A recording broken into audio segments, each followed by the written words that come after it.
Hey guys. We reached part 30 of What If Naruto Was Sealed and Woke Up After 2000 Years. Hit like and subscribe if you like this one, and also please check the author in the description. Let's start. We are pain, that's all. We are God.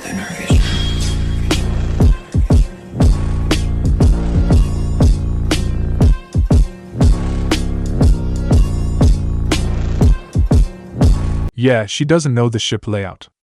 You don't know the ship's layout, Shikaku remarked. You go where you know things are and try to make it up as you go. Hush you. Yeah, James said with a nod. I can do that. Glad to hear it. Just don't hit on her. Hey, come on, Commander.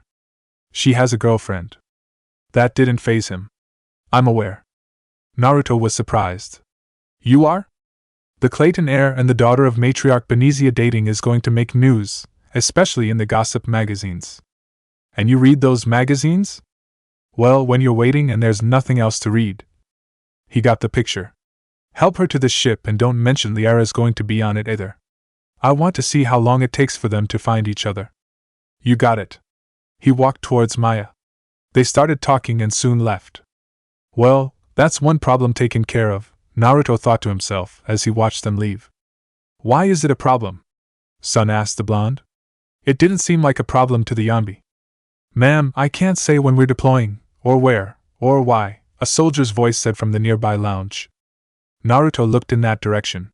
It was the miniature lounge near the center of the lobby. He saw an Alliance Navy man standing at a table, trying to enjoy the drink he ordered. The woman standing across from him with the camera drone wouldn't let him, though. But you're on the Normandy, right? I saw it dock. It was last seen on Earth. Did Naruto Uzumaki escape? Ma'am, please. And another problem shows itself, Naruto declared in silence. It's not a problem, Son told him. Of course it is. How? He asked. The shinobi walked over to the lounge and joined the table. Everything all right over here? He asked. The seaman looked both happy and ashamed to see him. Commander, it's nothing I can't handle, he said. Why don't you take your drink and go enjoy it? That way, the lady and I can talk. He didn't want to leave the commander alone with the reporter. But there was something about his voice when he spoke that said he was going to handle this, and it was best if he did nothing to help him. So all he said was I, Commander. He picked up his drink and walked away to a table at the lounge's other end. That way, he could have a good view of what came next. Naruto looked at the reporter. She was a little attractive, and would probably be more so if she didn't look chubby. It showed in her cheeks. The dress she wore wasn't slimming either. Now, what can I do for you? Once she saw who was talking, recognized him, she smiled. It brightened up her whole face. Commander, she said, just who I was looking for. Diana Allers, Alliance News Network. I think that we can help each other. Danger! Danger! Announced Gyuki. This could get bad real fast. Thank you, Gyuki. I'm aware, Naruto remarked. They didn't need to bring up his track record with reporters every time he talked to one. So, you want an interview or something? He asked the reporter. Or something even better, she answered. I'm a military reporter with a show called Battlespace. We're carried on just about all Council planets. My producers want me embedded on a human ship, and I want that ship to be the Normandy. And I would want that why? In his mind, having a reporter on the ship would be bad news for everyone. Either they would get distracted by her or she would turn their words around and twist them into meaning something else. Wars can be won or lost in the editing room. And this war needs to be won. Well, at least she has her priorities straight, Komiai remarked. That's a good thing. I've got Alliance security clearance and operate without a crew. You get veto power over the segments I file. She looked him in the eye with a determined glint. Can you handle an arrangement like that, or do I need to keep looking? Okay, I can't believe I'm about to say this, Kurama announced, but I like her. Son agreed. Yeah, she's got some tenacity to come after you like this, Naruto. And she's giving you a good offer too. So you think I should take it? The last time a reporter had come with him to a war, he ended up running away 15 minutes after the fighting started. She said it herself, wars can be won or lost in the editing room, Shikaku told the blonde. And if you lose this war, you can kiss the galaxy as you know it goodbye. They all had valid points that he found himself agreeing with. The veto power was especially enticing. He never someone who wasn't a reporter had that kind of power. All right, tell your bosses we'll give it a go, he told her. She smiled again. Thank you, Commander. They are going to love this. She had the strong urge to dance and was seriously considering doing it. 2 things though, he said. She looked at him. First, if we're in a battle, you don't start asking questions to people working. You just record. That goes without saying. She wasn't an amateur. Second, if you're going to interview people, I want you to do it when they're not on shift. That way, they won't be distracted. She frowned. That would be a problem. I would have to interview some while they're on duty. It'll make it seem more real. Realism was key here. If that's true, then you clear with both the person you want to interview and his immediate superior officer. Keep your questions and the interview short. Got it. Anything else? He asked her. How much gear can I bring? Whatever you can stuff into a footlocker. She saluted and said, Aye, Commander. She walked away. He watched her go. You might want to change into something more durable, he told her, making her stop and look back. That dress isn't going to cut it in a war. She made another face at him. I'm aware, Commander.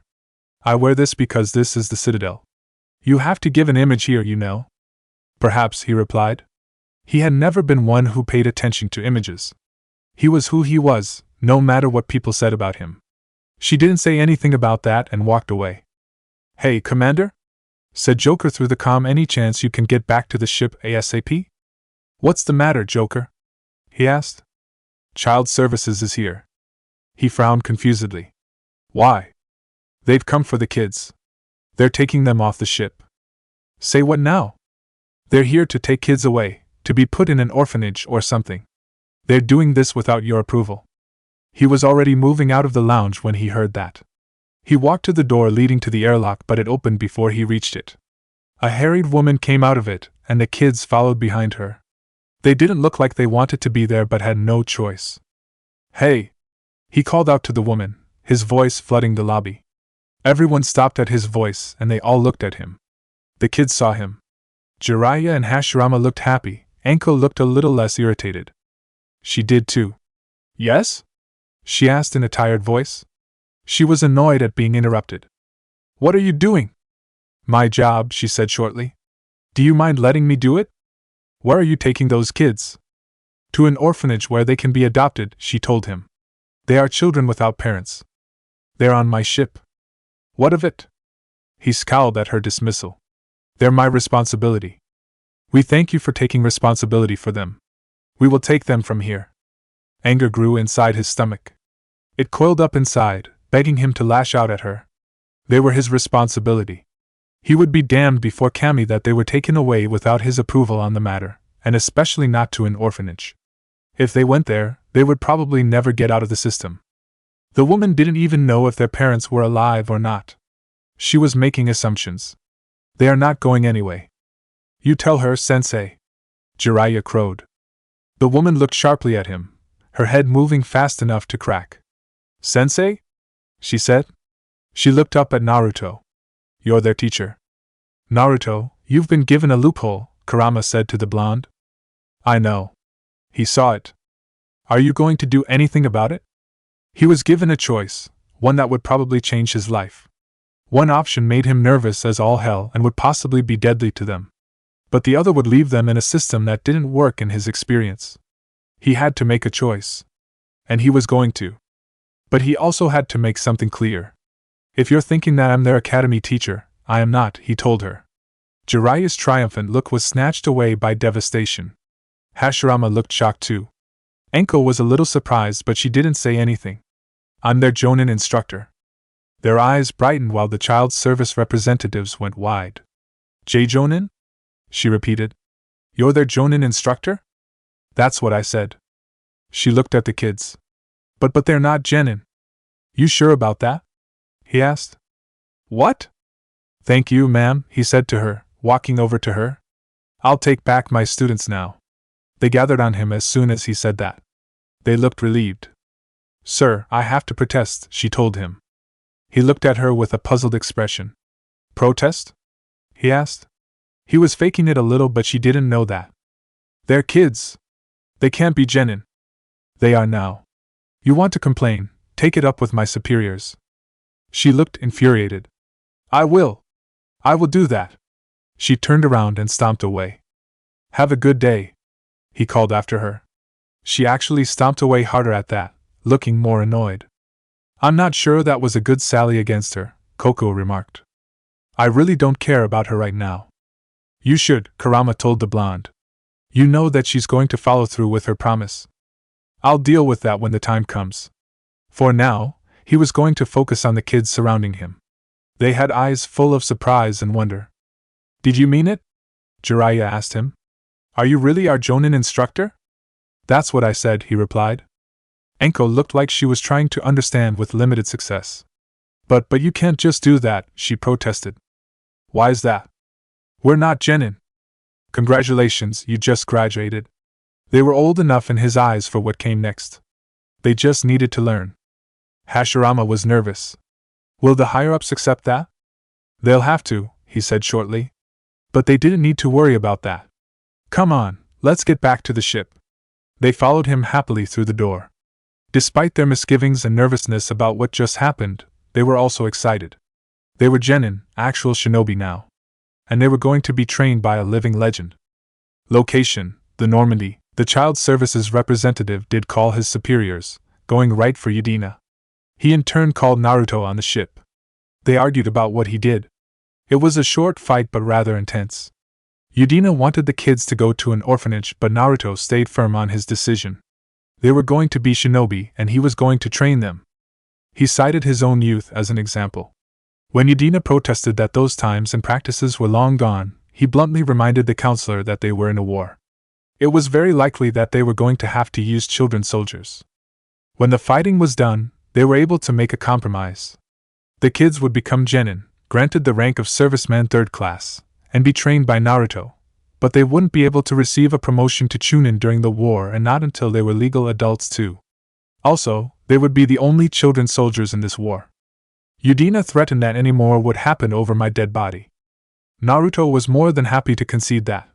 When the call ended, he leaned back in the chair, suddenly feeling a bit wiped. It had been a long day, or at least it seemed so. The door to the den opened.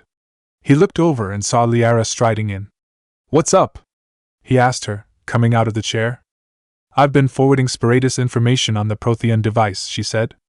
It can't be built without Council's support, but he's not budging until their Primarch is safe. I'm not surprised. He looked at her. So, have you found your surprise yet? She didn't blush at his words. She wasn't that naive. But she did smile the kind of smile a loved one gets. I did. Thank you for that, Commander. She was the one looking for you. I just helped her out. Honestly, I'm surprised you're not with her right now. The smile turned a little sly. Once I'm done here, that's what I intend to do. I expect that we will be busy for a while. Shikaka preened a little as he listened. That was a nice way to put it. Oh, shut up, Kurama told him. He didn't want to put up with the Tanuki's smugness right now. There was a knock on the cabin's door. Both Human and Asari turned to the sound. Commander, are you in? A young woman's voice asked from the other side. I think that's the first time someone's actually knocked on the door, he thought to himself. He glanced at Liara. She was thinking the same thing. They both found it amusing. Come on in, he called out. Like he thought, a young woman entered. She had a small bounce in her step that said she had energy to burn and wasn't sure how to. In the low lights of the den, the exact color of her hair was unknown. All they did know was it was dark. Her skin was tanned, naturally so. She looked like she hailed from the island kingdoms, but that didn't mean much. Commander Uzumaki? She said, her accent showing she was from the frontier. I'm Specialist. She realized that he wasn't alone about a second too late. Oh. I beg your pardon. I thought you were alone. Liara turned for the door. I was just leaving. Have fun, Naruto called out to her as she got on the elevator. The newcomer waited until the door closed again before saluting. Commander, I'm Comm Specialist Samantha Trainer, with Alliance R&D. I was part of the team retrofitting the Normandy after it was turned over to the Alliance. There was a pained expression on her face as she said, there weren't many of us aboard when the Reapers hit. She was starting to ramble. He raised a hand and she fell silent. Take a breather, he told her. Relax. She looked nervous and a little panicked. She thought she had done something wrong. You're doing fine, you just have to breathe. She did just that. She felt a lot better when she did that. Thank you? I worked in a lab. I never thought I'd be serving on a ship. It was understandable. Things change in a war, he told her. She didn't know how to respond to that. Gaki, this is getting awkward, Kurama said. I can see that. He had to fix it. So, tell me, what has the Alliance done to my ship? She brightened up at that question. She brought the pad in her hand up for him to see. The ship's in line with Alliance regs now, and it has new top-of-line quantum entanglement communicators. She looked around the den, taking it all in. In fact, Admiral Anderson had intended to use the Normandy as his mobile command center. That's not going to happen now. Yes, I heard he chose to stay and fight. She stopped and remembered who she was talking to. He knew that Anderson had stayed behind him. In any event, I'm honored to serve under you, Commander. For as long as you need me, that is, she amended quickly. They only sent me here to oversee the retrofits. Sam, breathe, he told her. She stopped and looked at him. Sam? She repeated, sounding surprised at her new name. What? No one called you that? No, not really. Wow, he didn't know why that was. It seemed to come off the tongue naturally. EDI spoke through the intercom. Uzumaki, some of our systems require further testing, and Specialist Trainer has been extremely effective during installation. I would prefer that she remain. He looked at Samantha. Guess that settles it. She didn't look at him. She was too busy glancing up at the ceiling. Wait, since when does a virtual intelligence make requests? EDI's not a 6. She's an AI. And she's self-aware. Oh, I knew it, she declared with a scowl. I knew that Joker was lying. He didn't know what that meant. Fortunately, there was a way to find out. Eddie? Jeff requested that I pretend to be a simple 6 to protect myself, she answered. I apologize for the deception. And to think that when they first started together, they couldn't stand each other, he thought to himself. What does that say? That somebody won the argument, Komi, said. Samantha relaxed when she heard the explanation. Thanks, EDI, she said. And I apologize for all those times I talked about how attractive your voice was. Ooh, this is interesting, Shikaka said. Not the time, Matatabi told him. Anyway, Samantha moved quickly on. How about I give you a tour? I think you'll be impressed by the new upgrades. She held up the pad again. He walked over to her, looking over her shoulder down at the pad. She quickly realized that if she took just a step back, her head would be resting on his chest. She considered doing that, just for a quick minute to see what it felt like. EDI's voice might have been attractive and she liked women, but she knew that Naruto Uzumaki was one heck of a man just by looking at him. No, Samantha, she told herself. Stay on topic. It was tempting, Saints, was it tempting, but she had to be professional. So she focused on the pad, bringing up the first image. In the CIC, you'll find the galaxy map, where you can set the Normandy's destination. Does the galaxy map still have full immersion? She nodded. It does, and some details have been added to it. You can also check messages at your private terminal. Noted. He probably wasn't going to do it, but it was good either way to know. What else? She swiped the screen and he saw that big circular room at the back of the ship. The war room houses a strategic command sensor, for mission-specific intel and war analysis. Guess I'll be spending a lot of time there. She moved on. The shuttle bay contains an armory, where you can modify your equipment between missions. I've seen the work tables for the weapons and the armors. There was no need to know anything else. Finally, Liara has set up a lot of hardware down in the old XO office on Deck 3. I think she's claimed that room. He looked at the screen. That many screens for a single picture? Yeah, she's got the room. Well, there you are. Still the same ship as before. It just flies Alliance colors now, she finished, lowering the pad. It's a little different. Of course, Commander, she agreed. Her work was done, so she left. He was left in his cabin. For the first time since he had come back on the ship, he took a look around. It was pretty much the same from the office to the lounge area and the bed. The differences that stood out was the fact that the aquarium was gone, thank Cammy for that, as were the glass surrounding the office. He walked down to the bed and sat down on it. He looked over at where the aquarium used to be. "You know, I should probably do something about that," he said. An empty wall just seemed wrong here. He just didn't know what he was going to put there. "Hey Naruto," Isaba said. "Why don't you read that scroll now? You've got the time." The turtle had a point. He looked at the scroll, sitting on the table. "Alright," he said, getting off the bed and walking over to the couch. He sat down, picked up the scroll, and opened it. For the rest of their lives, the crew of the Normandy, as well as his team and his students, would say that the entire ship, and possibly the citadel itself, shook as he roared, "You son of a bitch!" Codex entry: Humanity and the Systems Alliance. Robert Lee. It is safe to say that in the Empire of Steel, one of the most beloved generals is Robert Hellraiser Lee, a truly remarkable thing since he fought both for and against the Iron King. His nickname is an ironic misnomer, as he was a quiet man who only spoke when he felt he must. One of his officers, General Hardstone, famously stated, "General Lee does not raise hell. Hell is raised for him." He was so loved by the men that they would not even consider the idea of surrender. Robert Lee was not born to nobility, and in fact joined the military as a common soldier and engineer. Although he was not a noble, or at the very least a gentleman, the men he served with claimed that he was more of a gentleman than any of them. He did not pursue the vices most men, both common and nobility alike, pursued. He did not chase women, drink, or gambled. He also did not comment or look down on the men around him for having those vices. Some found that attitude irritating and wished to crack it.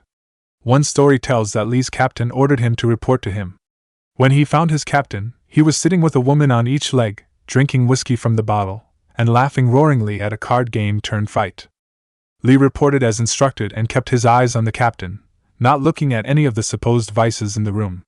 When he turned to leave, the captain, frustrated that he hadn't been able to crack what he thought was unrightfully arrogance, demanded he say something about what he saw. Lee replied, "What is there to say, sir?" He received no answer and left quietly, but the respect the soldiers had for him grew as the tales spread through the army. During Lee's time in the army, he gained recognition from Arthur Old Iron Horse McDowell, the commanding general, after breaking an assault on their lines with a well-placed cannon shot. See Stone Valley Battle. He was given a field commission and was promoted to lieutenant. Being promoted from the ranks at that time was unheard, and many officers thought him a peasant who had no business being amongst them, often to his face. It was partly due to his refusal to reply that allowed him to climb through the ranks, reaching the rank of colonel, along with his military skill and leading his men. As his time in the army came to an end, General McDowell offered him patronage to attend the library as a student. He accepted. During his time at the library, he did so well that he was offered a place as an instructor, which he accepted. He taught tactical thinking and was known at the academy for having his students play out battle scenarios, something that became a look-forward thing of his class. As an instructor, he infamously failed Crown Prince Brian, c. Brian IX, something that had never happened before. Many of his higher-ups, academic, political, and military, asked him to reconsider his decision and pass the prince. He stood his ground on his decision. It came to the point when the King Richard V himself came to Lee and asked why his son had been failed, even when his grades were good enough to pass. Lee told the king, "He knows my lessons, but he does not understand them." The king understood and declared that he stood by his decision, ordering his son to retake the class.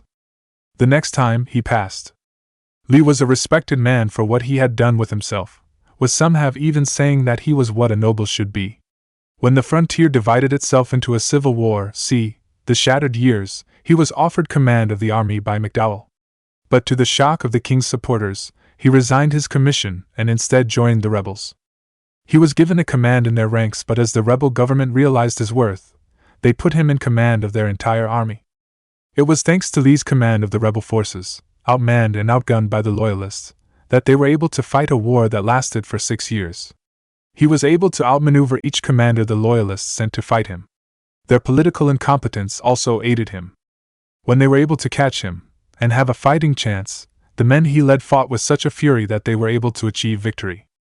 In one battle, see Harrisburg, when it looked as if the Loyalists would be able to defeat the rebels, Lee seriously considered surrendering himself so that his army might live. When he told his plan, a sergeant stood up and said, "All due respect, General, but that ain't fucking happening." The entire army felt that way, and their fury made them charge out to fight the Loyalists, catching them by surprise and turning the fight around. At the end of the war, with the rebel government in shambles, Lee was the last symbol of their cause. But he was defeated in battle, Siege of Lapis, and brought before the Loyalist commander. When he was brought before the man, he saw that it was his former student, the prince, now a king. The king took one look at him and ordered his chains be struck off. He famously said, "I know why you failed me, Professor." With Lee's surrender, the rebel cause died and the Civil War ended. He was stripped of his rank, but the men who served under him always called him general afterwards. He retired to a quiet life and turned to writing his memoirs, with the help of his friends. He died 5 years after the war had ended. The king visited him on his deathbed and asked him why he had fought for the rebels even when he disagreed with what they believed in. Lee said, "I have never fought for glory or rewards, even when they were given to me. I have only fought for my home." His hometown had joined with the rebels and he felt that he had to defend it. Robert Lee died a man beloved by both sides of the war. After his death, King Brian IX reinstated him to the rank of general. Not a single member of his court or the empire objected to his decision. To this day, Robert Lee is seen as a paragon of humanity, the ideal gentleman. Chapter 71, I See Problems. Location, the Normandy. Naruto was enraged. Everyone who saw him stomp towards the war room, the look on his face was enough to make them all get out of the way and not ask questions. If they tried asking questions or getting in his way, there was a very good chance that they would end up getting killed, probably gruesomely. As he stomped into the comm room, he said EDI shortly. "Commander?" she replied. "Get me Hackett, now."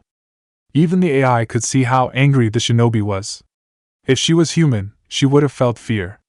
But all she did was say, "Contacting the Admiral now." The Admiral came into view. "Commander," he said when he saw Naruto. That was as far as he got.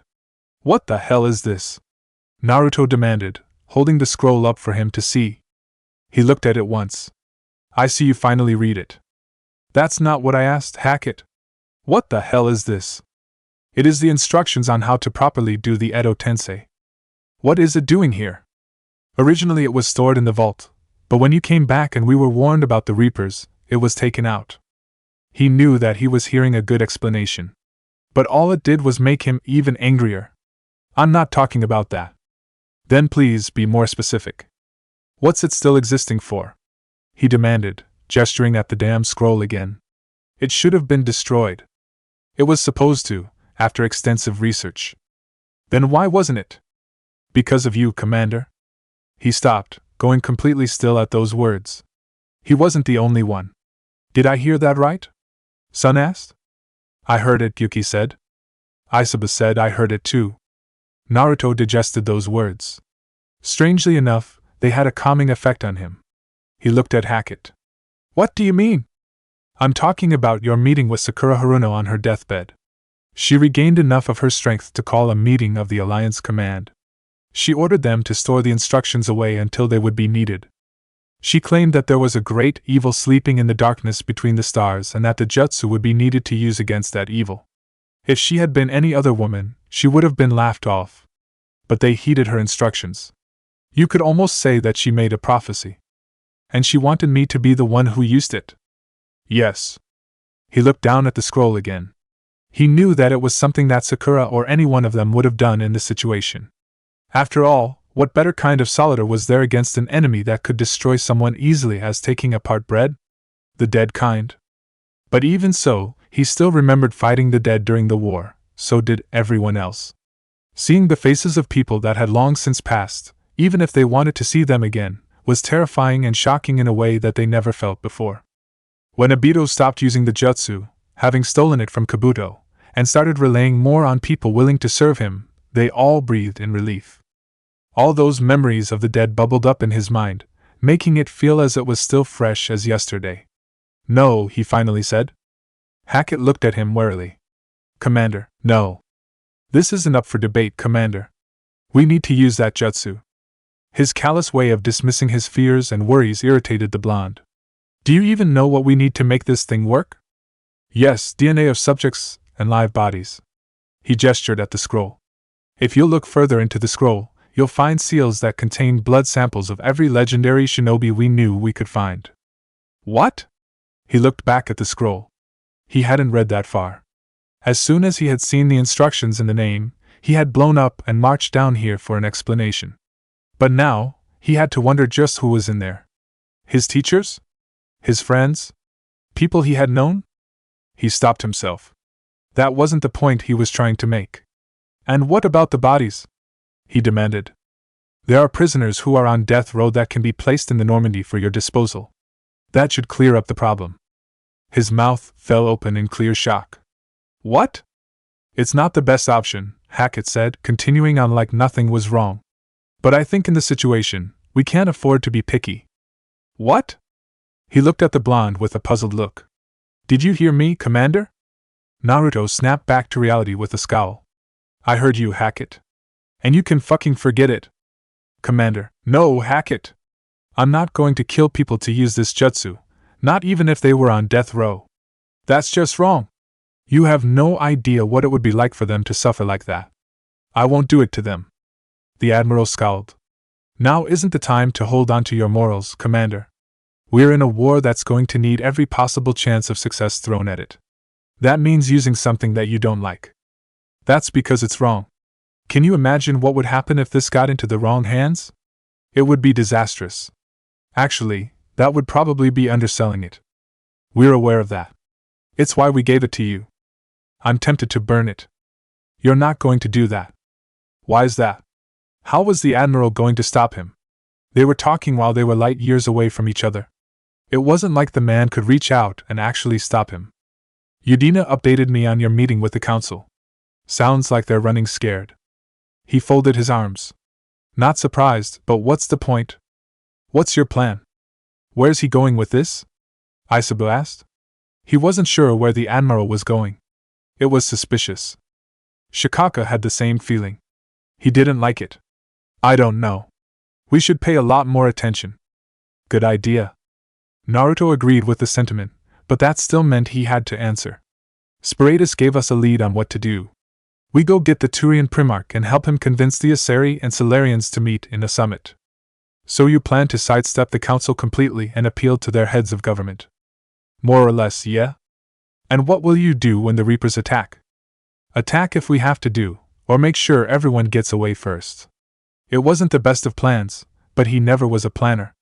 Give him a basic idea and enough room to improvise and he could make it work. But Hackett gave him a long look. That's not good enough. You have an opportunity to hold off the Reapers for an extended amount of time, perhaps even beat them back. And all it would take was for him to crack open the scroll, read what to do, and sacrifice human beings to bring dead ones to life. I'm not going to use it, Hackett. You have no choice, Commander. I am not going to sacrifice people, death row or not, to this jutsu. It just wasn't going to happen. If you can use some other method of doing it, go ahead. But until then, it is a weapon that should be used. It's not going to be used like that, Naruto told him with absolute stubbornness. He wasn't going to budge on this idea, no matter what was said. Hackett rubbed his face. If we weren't in this situation, I would order you to make use of the jutsu, he muttered mostly to himself. The shinobi still caught it. It made him wonder what he was talking about. What are you saying, Hackett? He looked him in the eyes. There was something in his eyes that made the blonde nervous. There was something else that Sakura decreed. She had declared that when the threat came, when the danger to humanity was so great that we would very likely be wiped out, there would be need for a single person to lead us into war. This person would be placed above all others in the chain of command, a Kage above all Kages. And she had only one name in mind when she commanded this. That nervous feeling traveled into his stomach and twisted it into painful knots. He could see where this was going. He didn't like it. No, he said, the protest sounding weak on his lips. Hackett just nodded. Yes. In light of the emergency and due to the nature of Sakura Haruno's prophecy, it is my duty to inform you, Naruto Uzumaki, that you are now the Shodaime to Kaikage High Shadow. You are in command of all Alliance fleets and military strength. And to make it all the more formal, he saluted. His stomach twisted its knots even harder. He didn't want to believe it, but the seriousness of Hackett's face and voice told him that it was the truth. From the past, Sakura had placed him in a seat of highest authority. And it scared the absolute crap out of him. No, he said instantly. No, no, no, no, no, no, no, no, no. You are not doing this to me. No way. No way in hell. This is not happening. No, absolutely not. No. This isn't up for debate, Naruto. You are our commander-in-chief. Make it somebody else. There is no one else. There has to be. Naruto, you're panicking, Kurama told him warningly. I know I'm panicking. Let me panic. He didn't want this kind of command. He was used to commanding a team and a ship. He didn't want to be in command of it all. That was just too much. He saw Hackett staring back at him, his eyes sharp and unyielding. There is no one else, my lord. You are a symbol to all of humanity, both for what you've done in the past and what's happening now. You are the only one who has ever defeated a Reaper. You saved our world in one of its darkest times. People look to you and see hope. There are children who want to become a shinobi because of you. It was probably supposed to be flattering, but it just made Naruto all the more conscious about his position. I never asked for it. I never asked for any of it. When he first wanted to become Hokage, he didn't want it for the fame or prestige. He wanted it so people would finally look at him without disgust or fear. That's not up to you anymore. The fact is that you inspire people, and we need that inspiration if we are going to win this war. People will be lining up at recruitment centers by the droves when they hear you are in command. When they hear that the Normandy clan is flying into war against the Reapers, they will want to join the fight, all because of you.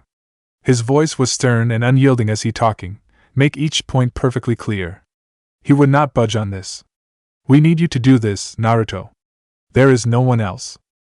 And that was where Naruto disagreed. There was always someone else. If someone fell, there would be someone else to take his place. He would have been willing to bet money that if he had died, someone else would have taken his place as a symbol of hope. It was just a matter of finding that person, and Hackett wasn't going to do that. Aisabu could feeling how turbulent the blonde was right then and there. Hey Naruto, he said. Aren't you selling yourself short? You know he has a point. Actually, he's got several points. He's got the wrong guy, he said instantly. No, I think he's got the right guy. Gaki, this is happening, whether you like it or not, Kurama said rather bluntly. The question is what you do with it. Are you going to be a scared little rabbit at the mere prospect of being in command of everyone? Or are you going to step up and not run? Those words made his back stiffen. He felt insulted at the fox's tone, even though he knew that was intended. But the fact remained that he didn't think he was the right person to be in command, especially not this fast. Sakura trusted him to be the person who could lead the alliance to victory against the Reapers. The problem was that he didn't trust himself to be that person. But he knew looking at Hackett that he wasn't going to let this go. Is there no one else? He asked. No one, the Admiral told him. Crap. What are your orders, Lord Takaikage? His eyebrow twitched. Please don't call me that. It is your rank. Were you going to be like this when you became Hokage? Kurama asked. It's the same damn thing. It is not. It's a rank of Kage. That's what you always wanted. That's what he had thought. But now, he was scared. Lord Takaikage, your orders? Hackett said again. It brought him out of the stupor. How many people know about this order? He asked. The higher-ups in Alliance Command as well as Counselor Yudina. Were there any objections to it? Naruto, what are you going on about? Gyuki asked, filled with suspicion. Considering the situation and the fact that it was ordained 2,000 years ago helped smooth things out, not any that had actual support. Keep it that way. I don't want this becoming public knowledge. He didn't agree with the sentiment. It was clear on his face. My lord, I already have a big enough target on my back for defeating the Sovereign and killing the baby Reaper, he said, already listening to reasons. You make that public knowledge and people will come looking for me. They'll be trying to kill me and proclaim that they've killed a legend. It was something that everyone on Obito's side had wanted to do, claim some kind of fame by saying they killed one shinobi or another. No one would side with the Reapers. Don't be so sure about that, Hackett. If people don't willingly side with them, they will be coerced or forced to. He had seen it plenty of times during the war, especially from Konoha. He thought about that kind who looked up to him, only to despise him after his brother and sister had died. Hackett clearly wanted to argue the point, but he had good points.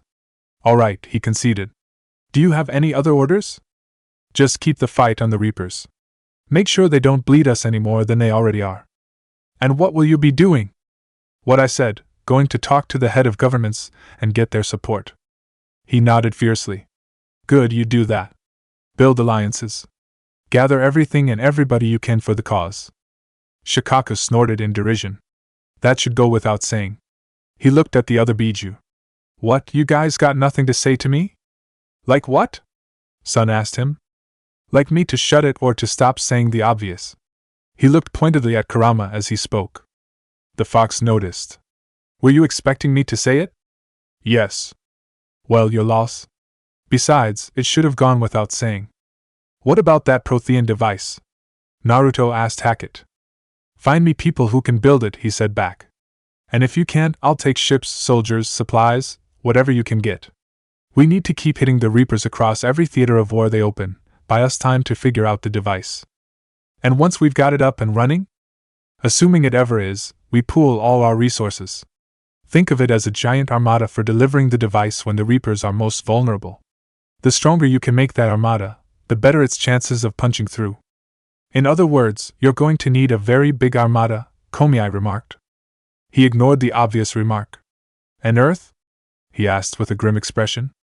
Hackett matched it. We'll just have to hope Anderson, and what's left of the Alliance forces, can hold out until we've dealt with the enemy. Neither of them liked the idea, but they had to stand beside it. Got it, he told the Admiral. Hackett nodded. Good. Then make it happen, my lord. I'll be expecting regular updates on your progress. Hackett out. He vanished and left Naruto alone in the room. The blonde stood there. His eyes fell down to the scroll in his hand. It looked so innocent resting there, like it was just a simple scroll. But it wasn't a simple scroll. It held pain and misery for him and everyone who had to fight against their dead loved ones. He wanted to burn it right then and there. But he didn't. Instead, he just looked at it.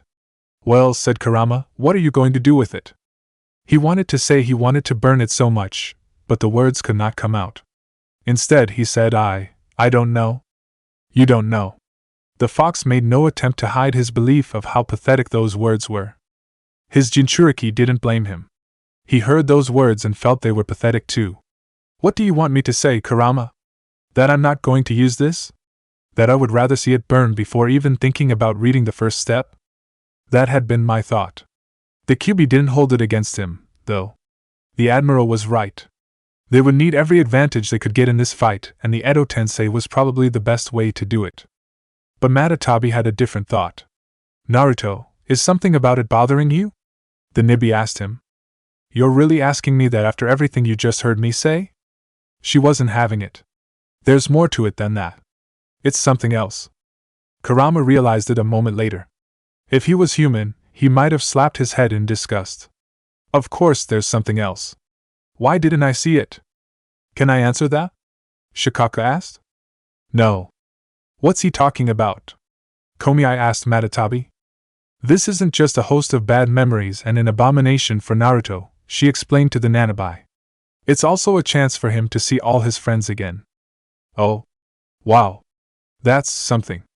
Yeah, it was something. Now that it was out in the open, Naruto stared at the scroll again and saw the possibility. He could bring his friends back. He could see them again, say things that hadn't been said, say goodbye properly this time. The rush of it all filled him to the brim with excitement. He wanted it. But he also knew what the cost would be. If he wanted to meet his friends again, he would have to sacrifice lives. There were many lines Naruto had thought he would never cross, many of them happening during the war. But this was one line he refused to cross. He didn't care if the death row prisoners given to him were some of the nastiest monsters the galaxy had ever spawned. He would not do that. I won't use it, he declared. Right now, Kurama added. No, I mean never. He just chuckled at that. Come on, Gaki. Knowing your luck, some kind of loophole will be given to you so that you can use the jutsu without killing anyone. It's just a matter of time. And he was perfectly content to wait. That's not going to happen. There wasn't any kind of loophole that could get him out of what he believed in. Sakura had thought wrong. The fox waved it off with his tails. We'll see. It's not going to happen. You've said that already, Naruto.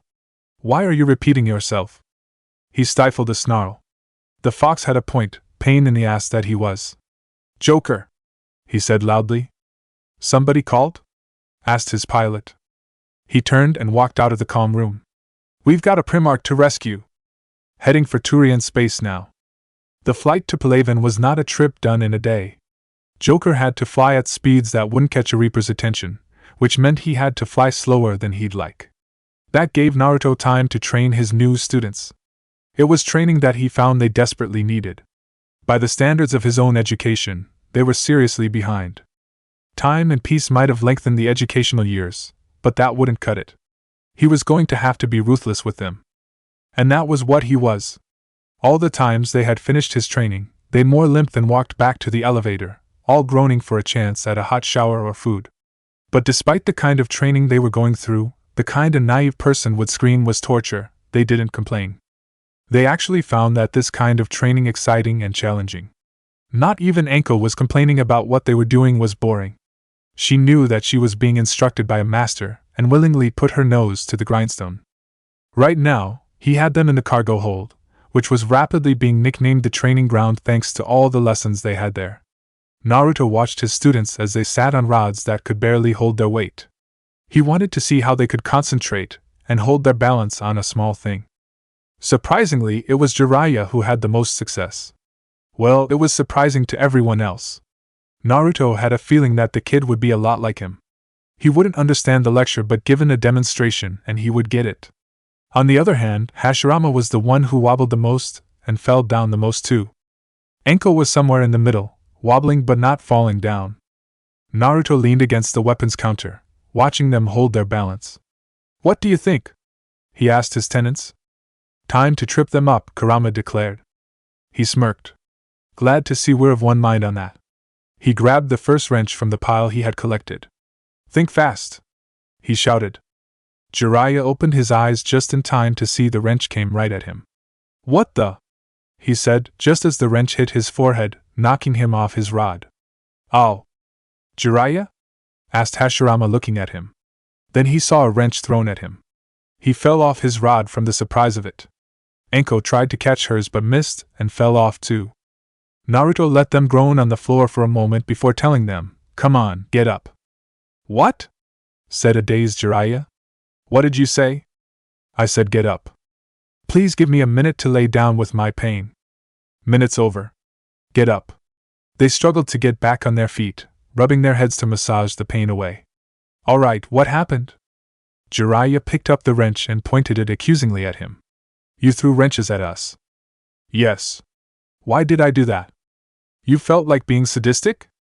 Be serious, Jiraiya, Anko told him shortly. She looked at Naruto, half with a glare and half with a question. What were we supposed to do? Catch the wrenches, Naruto answered. Hashirama rubbed the back of his head. We tried doing that and we fell off.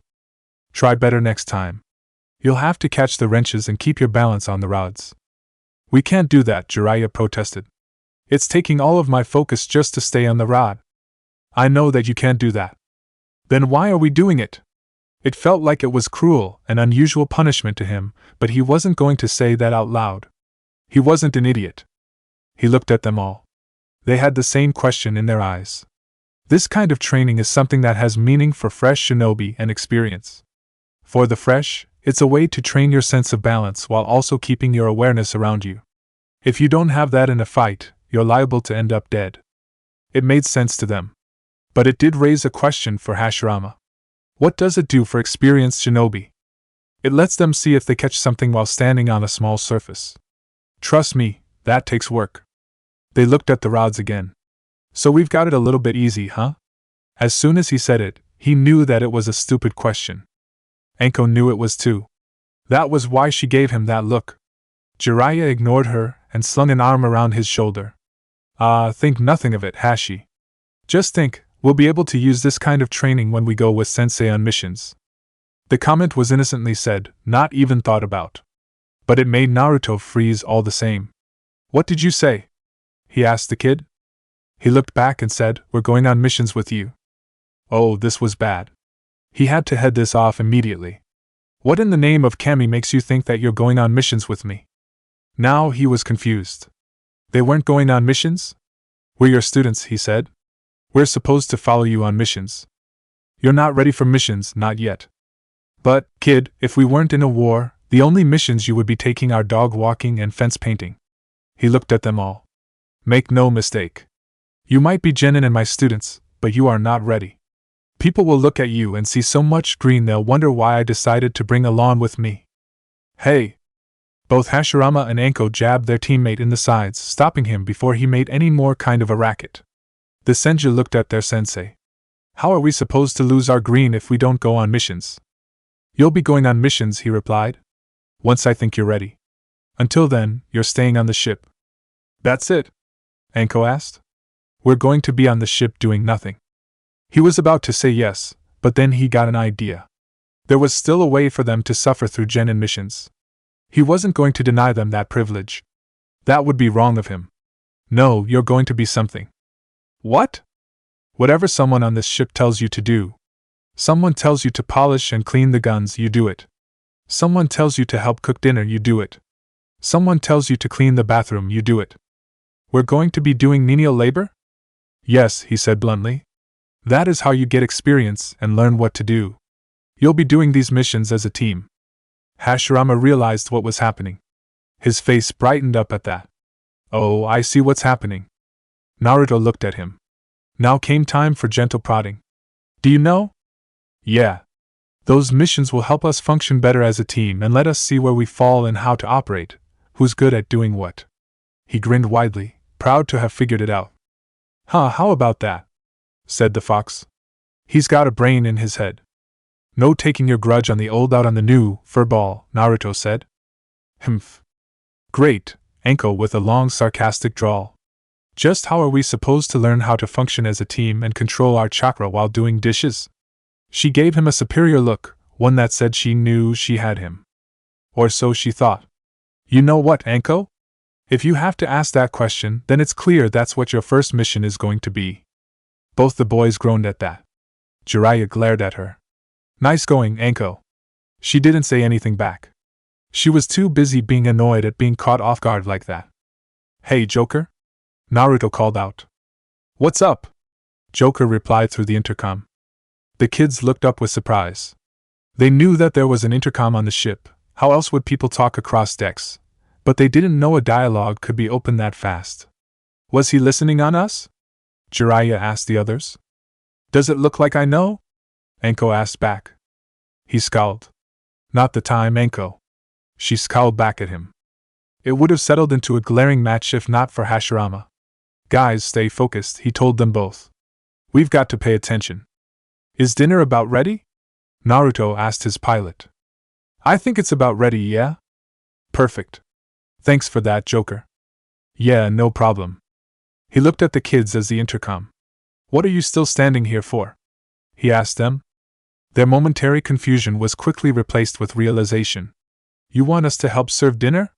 Jiraiya asked. And clean up too. I hope you guys have got some experience working in the kitchen. The looks on their faces told him they clearly didn't. Well, you're about to have some. Get to the cook, tell him I sent you. They did as they were told without any arguing. He was glad for it. It reconfirmed for him that they took this seriously. He decided to check on their resident reporter. She had been given one of the spare rooms that she turned into both an office and a room. When he walked in, it looked like she had been there for a long time. She already had pictures of various people on a wall. It covered a good amount of it too. She also had stage lighting and what looked like a backdrop set up too. It seemed to him that she was going to make this the place she was going to do most of her reporter. She saw him out of her eye's corner and turned towards him. Commander, she greeted. Diana, he said back. How have things been here on the ship? Fairly normal, except for the unshackled AI, Matriarch Benezia's daughter, and the communicator that can reach Earth, she added as an afterthought. The first two I can deal with. That last one gets my attention. There was something in her voice that said she was waiting to say something, probably ask something. Careful, Naruto, son told him. I know, he replied. What are you asking for? He asked the reporter. Anything from Earth is the lead story, she told him. That's not opinion, it's fact. And people wanted to see what was happening to Earth. Perhaps it could be used to get people signing up to fight. If I got some unclassified stuff for you, would that work? Seriously? You just doubled my ratings. I don't need FaceTime, just a data upload. Do what you can. We need people to get involved in this war each time you air something for them. She nodded. I can do this, Commander. Remind me to tell you about the time I made an Alqua cry. I'll be sure to do that. He turned around. Commander, a moment? He stopped and looked back at her. Yeah? There's something that I would like to ask you. It's about the kids. Warning bells started ringing in his mind. It made him defensive and suspicious. What about them? Are you planning on trying to interview them? No, not at the moment. It's just a suspicion I have about them. His hand instinctively reached for a kunai. With one swing, he could slice her throat open. If he covered her mouth in the same motion, he could muffle any dying scream she might give off. It would be done 5 seconds. Naruto, stop, Gyuki told him. She's not trying to dig for harmful information. She just has a suspicion. Relieve her of it, and things should go fine. The Hachibi had a point. He stopped his hand from reaching for the kunai. He took a silent breath to steady himself and not kill her. What's the suspicion? He finally asked. It's mostly about their lineage. I did some research. Were you aware that Hashirama is the direct descendant of Tsunade Senju? He did not know that. He knew that Hashirama was a Senju just because he was the spitting image of the Shodaime Hokage. But he had always thought he came from another of the Senju clan, not from Tsunade herself. I didn't think she had any kids. She had frozen one of her eggs when she was young. After she had retired from being the Hokage, she decided to fertilize the egg and gave birth. At her age? What the hell? How much you wanna bet her jutsu actually paid off? Kurama asked him. Perhaps her vanity actually came through for her. Maybe it was thanks to her Senju or Uzumaki genes? Both horrified him. I'm not even going to touch that. Were you also aware that Jiraiya is the direct descendant of his namesake's firstborn? That Enko is descended directly from Orochimaru's granddaughter? I figured he was descended from Jiraiya just by looking at him. But Enko? I thought Yamato was killed at Unreikyo.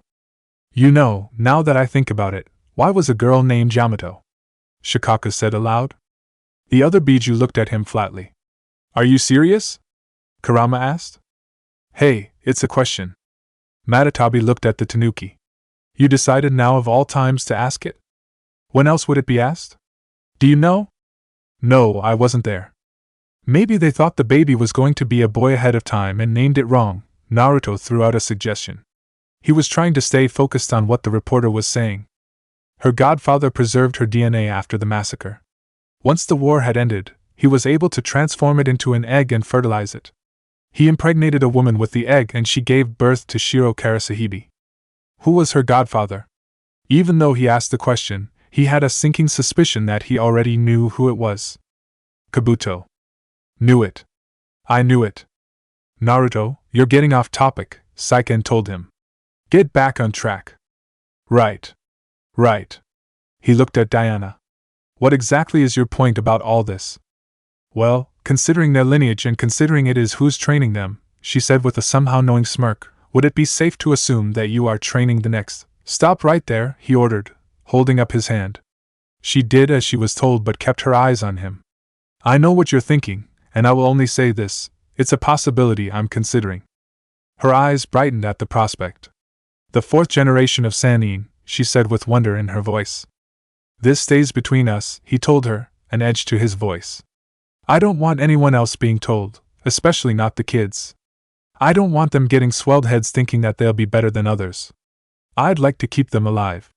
He had too many people die from their own arrogance. Of course, she said, nodding her head. They won't hear it from me.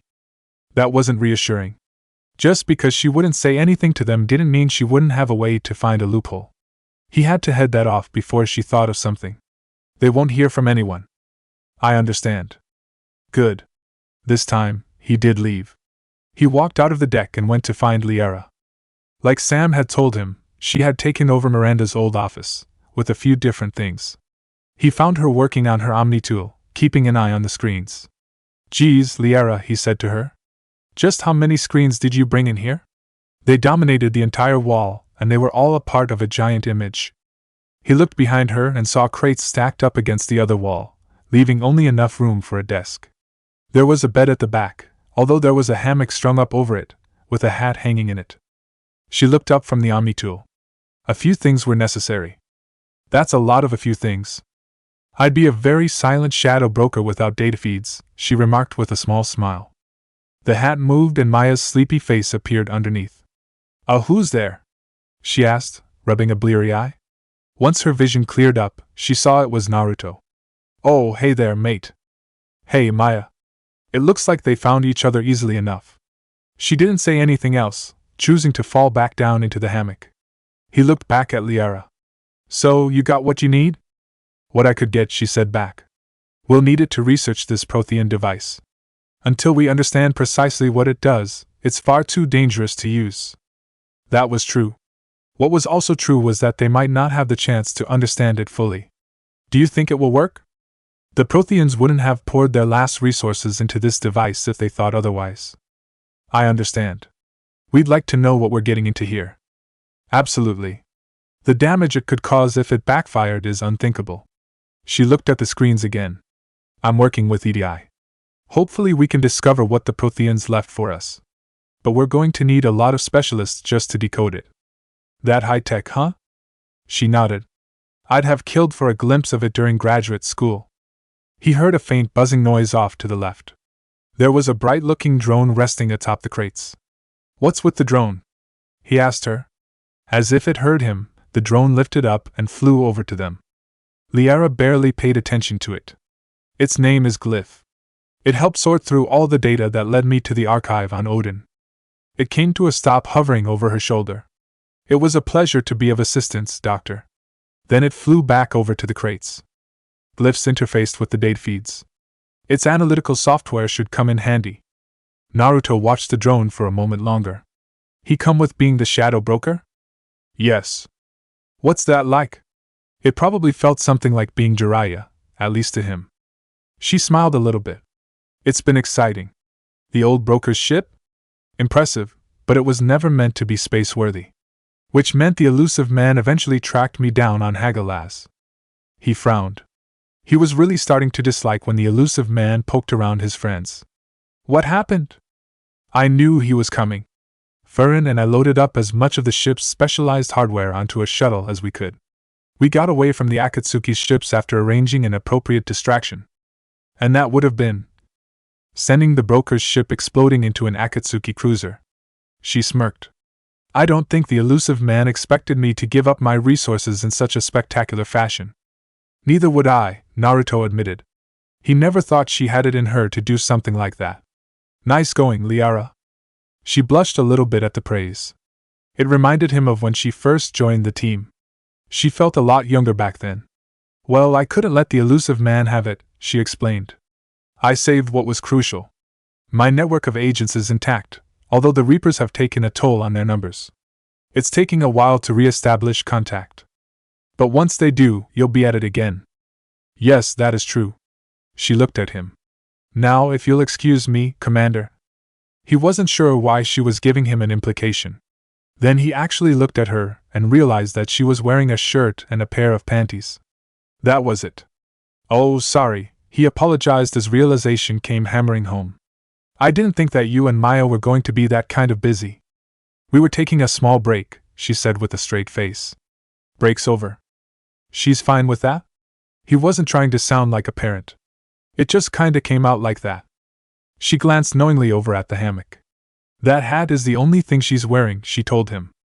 That was all he needed to hear. See ya, Liara? Goodbye, Naruto. She turned around for the hammock. He walked out of the room. The last thing he heard before the door closed was the sound of a shirt hitting floor and a surprised giggle. You know what? Shikaka said. We're all thinking it, I'm just going to say it. I do good work. He said it with a smug, victorious smirk. The other 8 glared at him. None of us were thinking that, Saiken told him. You were the only one thinking it. It still stands. Would you knock it off already? Kurama asked him, his tails lashing annoyingly. We already know it. You don't need to keep bringing it up. Oh, I'll get bringing it up as long as it's true. Which means I'll do my best to avoid that kind of situation again, Naruto silently declared. It would be twice as hard if Ruko and Miranda came back on board. Next time he suggests throwing 2 people into a room and locking the door, ignore him, Gyuki told him. Next time he suggests anything, you ignore him, Kurama added. Shikaku frowned. Hey, that was uncalled for. It was called for. And that was as far as Naruto was going to go with this conversation. He walked away from the room and went back to the elevator. He hit the button for the Denver.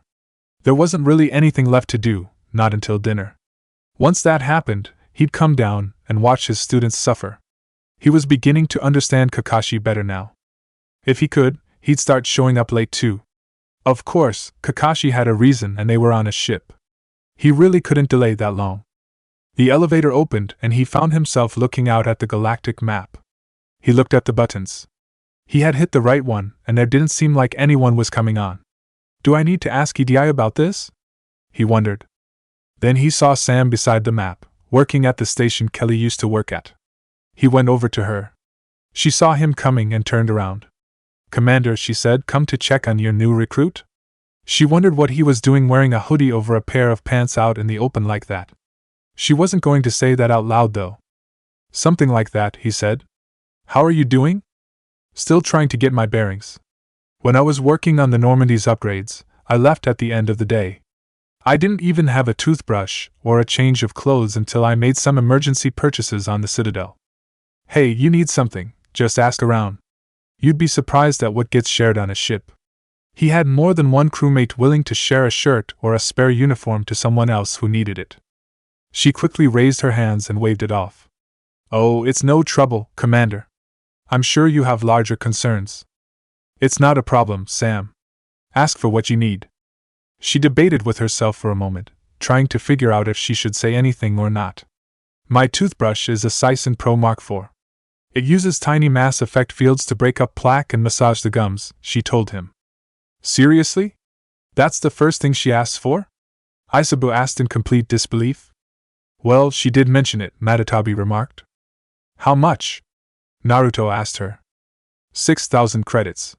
She sounded a little embarrassed to say it, so she whispered it instead. I'll keep an eye out for it, but I make no promises. She took it. She didn't think he would even agree to look out for it. In any event, I appreciate you giving me the chance to stay. She stopped and looked at him curiously.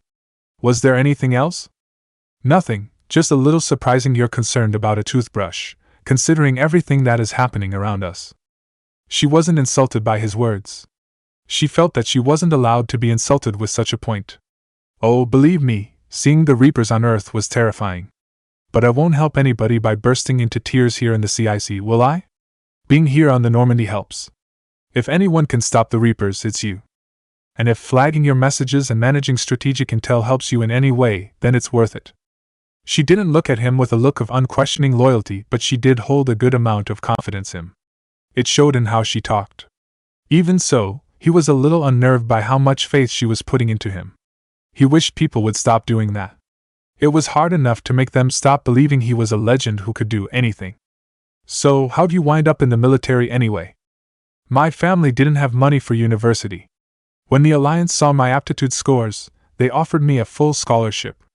I served my required years after graduation and decided to stay. I liked the challenge of the lab. She panicked as she realized what that might have sounded like. She had to correct it. Although I'm sure I'll grow to love frontline service as well. He frowned. Sam, if you start enjoying the front lines, I'm going to be very concerned for you. Sir? No one should like the front lines. You're only there because there's a fight that needs to be done, and you can help fight it. But you should never look forward to it. He was doing his best not to lecture her. He could tell that wasn't what the situation needed. He was trying to give advice to someone before she made a wrong assumption. But her face fell as she listened. She was taking it the wrong way. Yes, sir. I understand. She didn't. He had to correct her. Sam, that wasn't a rebuke. It's just some advice. Her spirits were lifted a little at that. She was glad it wasn't a rebuke. Thank you, sir.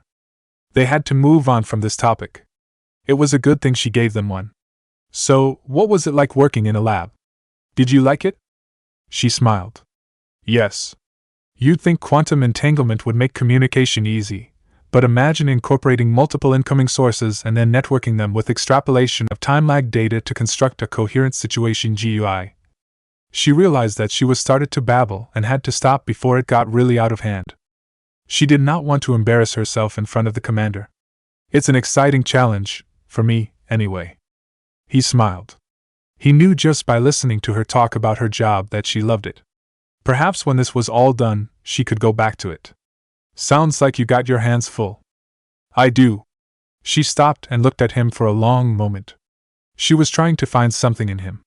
Whatever it was, he didn't know, but he had a feeling that she was going to tell him soon. Commander, can I ask you something? It's about what I said about EDI in your cabin.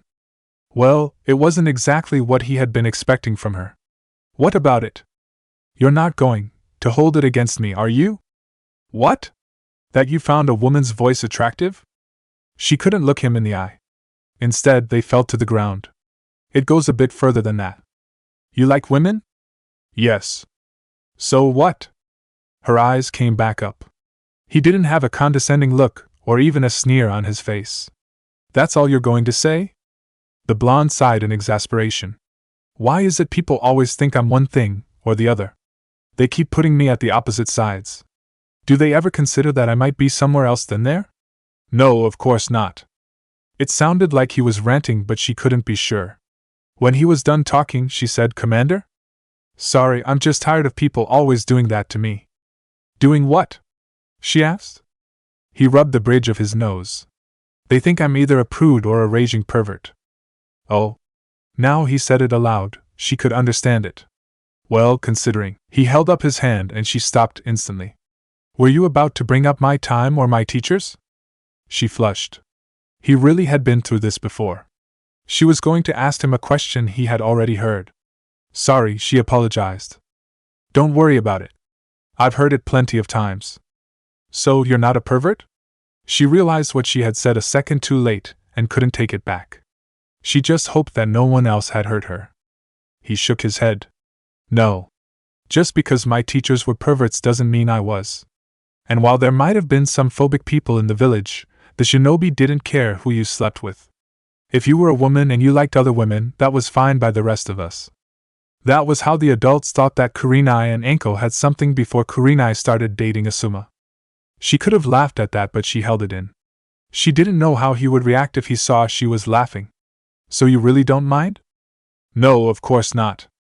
What if I told you I was possibly bi?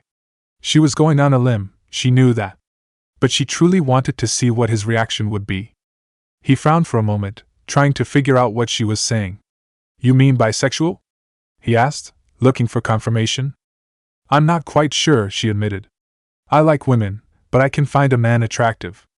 So can I, he said honestly. That doesn't mean I want to sleep with them. He realized something about this conversation that had to be brought up. Why are you telling me this? I don't know. It just started coming out, she admitted. It was embarrassing, actually. She hadn't meant to talking about this. She just had a simple question, but it spilled out into this. Sorry. Don't be. She had a question, and she asked it. It went from there. If you're bisexual, you're bisexual. Or do you have doubts about it? You know, this is weird, Sun said. Every time I have this question, it's usually because the guy likes guys. This is probably the first time where the lesbian is worried that she might be bisexual. That raised a question in Naruto's mind. Just how many times have you heard that kind of conversation? Would you like the complete number or by the decade? If it wasn't for the seriousness in your voice, I would have thought you were kidding. He's not, Koko said. I've been near those same conversations. IWA was a little more prudish than Konoha when it came to stuff like that. It took them a while to accept the idea. Okay. That was all he needed to know about the subject. Hey Sam, look at this way, he told her. If you decide to be bi, you're a better person than Jiraiya. That one remark caught her flat-footed. It was one that she never thought she would hear. Huh. It was the only thing that came out of her mouth that sounded intelligible. She wasn't happy about that. Naruto saw her confusion in her face and how she responded. He was happy enough to explain it to her. It's something Jiraiya told me back when he was training me. He was feeling philosophical one night and decided to shove information I didn't think I needed down my throat. He talked about how, in spite of his being a lover to the ladies, he was a flawed lover. She didn't know what that meant. Jiraiya was known not only for a spy master and author but also for being an outrageous pervert and a lover to women. It was how the founding of his clan was so infamous. To hear that he was a flawed was something she could not consider. She tried to figure out just what the blonde by that. He couldn't preform? She asked. He looked at her with a flat expression. If he couldn't preform, how could he have that many children? Right, sorry. She felt like an idiot for forgetting that part of it. Anyway, he claimed that he was a flawed lover because he could only love women. I asked if that wasn't supposed to be the point. He told me that the perfect lover would not hold himself to one gender. He would love both men and women without discrimination and do so openly. Only then would he be the perfect lover. She didn't really know where this was going. Okay. After he gave me that whole spiel, I asked him why didn't he love men as well. He knocked me upside the head and called me a fool. He told me that he was happy being a lover of women. Men were not people he was going to sleep with, thank you very much. He paused just for the right inflection. It worked. She leaned in to hear the rest of it. And those were his actual words. This time, she couldn't stop the giggle. Really? Yep. So if you can love both men and women, you're a better lover than he would be. She didn't really believe it, mostly because it sounded a little more than far-fetched. But it was Naruto Uzumaki talking about his own sensei. If she couldn't take that as truth, what else could she take? I'll have to think about that one, Commander. He just smiled at her. Alright, I hope you figure out an answer. Of course. So, do you have an eye on any men? He wasn't trying to poke around in her life. It was simple curiosity. A few, she said honestly. That's including you. Really? Why me? Are you serious, Commander? Yes, I'm serious. She gave him a look of full disbelief. He had to be kidding. He had to know what he looked like. She was certain that he was playing around with her. The problem was she didn't know how to respond, not when those blue eyes looked at her so curiously and earnestly. Someone should tell him those eyes are dangerous. And yet, somehow, she got the feeling that he had already been told that. Good grief, just how was she going to explain this? Perhaps the best explanation would be the simplest. You are aware of your looks, aren't you? I am. But is that it? She shrugged her shoulders. I was just looking, Commander. What else was I supposed to do, come up to you and ask about your personal life? I wouldn't have minded if you came up to me and started talking. My personal life was probably something that would have come later, once we had gotten to know each other better. Attention, everyone, Joker said through the intercom. Dinner is now served and the new genin are serving. You all know what that means. I don't, Samantha said. She looked at Naruto. What does that mean? It means we'd better get down there. He turned for the elevator. She had to follow him. Why? So we can make sure the kids don't break from the heckling. They stepped inside and he pressed the button for the next deck down. The doors closed but they felt it go up instead of down. Naruto, you were going up to your cabin, Matatabi reminded him. Yeah, I just remembered. Samantha was confused. Shouldn't we go down? My bad. I was going up to the den earlier when I stepped off. Oh, okay. The elevator came to a stop and the doors opened. There was just a small piece of space between the elevator and the door leading into the commander's private cabin. The doors closed before anything happened and they went back down. By the way, you weren't serious about the heckling, were you? She asked him. Of course I was. She was a little surprised by how fast he admitted it. Why would you let that happen to them? They're kids. They might be kids, but they are also shinobi. That means they need to know how to deal with this kind of stuff. And he would be there to see how they did. This is totally humiliating, Anko groused as she washed the dishes. Jiraiya brought her the next stack. No, what was humiliating was the actual dinner, he told her. All those people heckling them, pointing them out what they were doing wrong in voices that could be heard by everyone. Maybe it was done good naturally, with grins and laughs, but that didn't change the fact it was humiliating. She glared at him. It didn't help when he yelled back. Naruto-sensei was watching. She saw him, standing at the back of the mess hall, watching everything. One of us had to reply. Hashi, back me up here. He waited for a response but got none. He looked over at Hashirama drying a dish. His motions were slow, practically robotic, and he was staring at the bulkhead. Hashi? He snapped out of his silence. Huh, what? He looked over at them both. Sorry guys. I was thinking. He put the dish away and grabbed the next one. What about Earth? That one word killed the mood Jiraiya and Anko were in. With everything that happened to them recently, they hadn't really thought about what happened on their homeworld. If they were being honest, they didn't want to. Do you think anyone else made it out? Like our families? Anko stopped washing. She hadn't thought about that. The last time she saw her parents had been before the field trip. She had been frustrated with her dad because he wouldn't give her raise and her allowance. Cammy, it seemed so stupid now. I don't know, she said. Don't worry about it, guys, Jiraiya said. Our parents are alive. If they didn't make it off Earth, then they're on the ground fighting. He said it so easily, the other two looked at him funny. How can you say that? Hashirama asked him. Come on, Hashi. It's our parents. They're alive. We just have to believe that. Even though he said with a confidence that bordered on swaggering, there was a note of desperation. He had to believe that. If he didn't, the alternative was something he didn't want to consider. Hashirama and Anko felt the same way. They accepted what he said and moved on. Right now, all they could do was hope their parents were alive. Jiraiya, Anko's right, Hashirama said. You shouldn't have yelled back. What? Are you kidding? He protested. They quickly got into the argument as they cleaned up dinner, all thoughts of their parents and Earth put to the side. When the Normandy flew into Palaven's system, they went past the planet in favor of its moon. They reached orbit, and Naruto brought his team onto the shuttle. His genin were there to see him off. He didn't say anything to them, only giving them a nod. They didn't say anything back, although their eyes showed how much they wanted to come. As soon as the shuttle dropped off the ship and flew to the moon, Naruto began checking his equipment. His focus turned solely onto his kunai, shuriken, and his guns. One of the beasts held the normal bullets, while the other held right-on bullets. If there was going to be husks on that moon's surface, he was certain that it would hold them off longer. Liara waited in her seat, the picture of calm and grace that came with every confident Asari.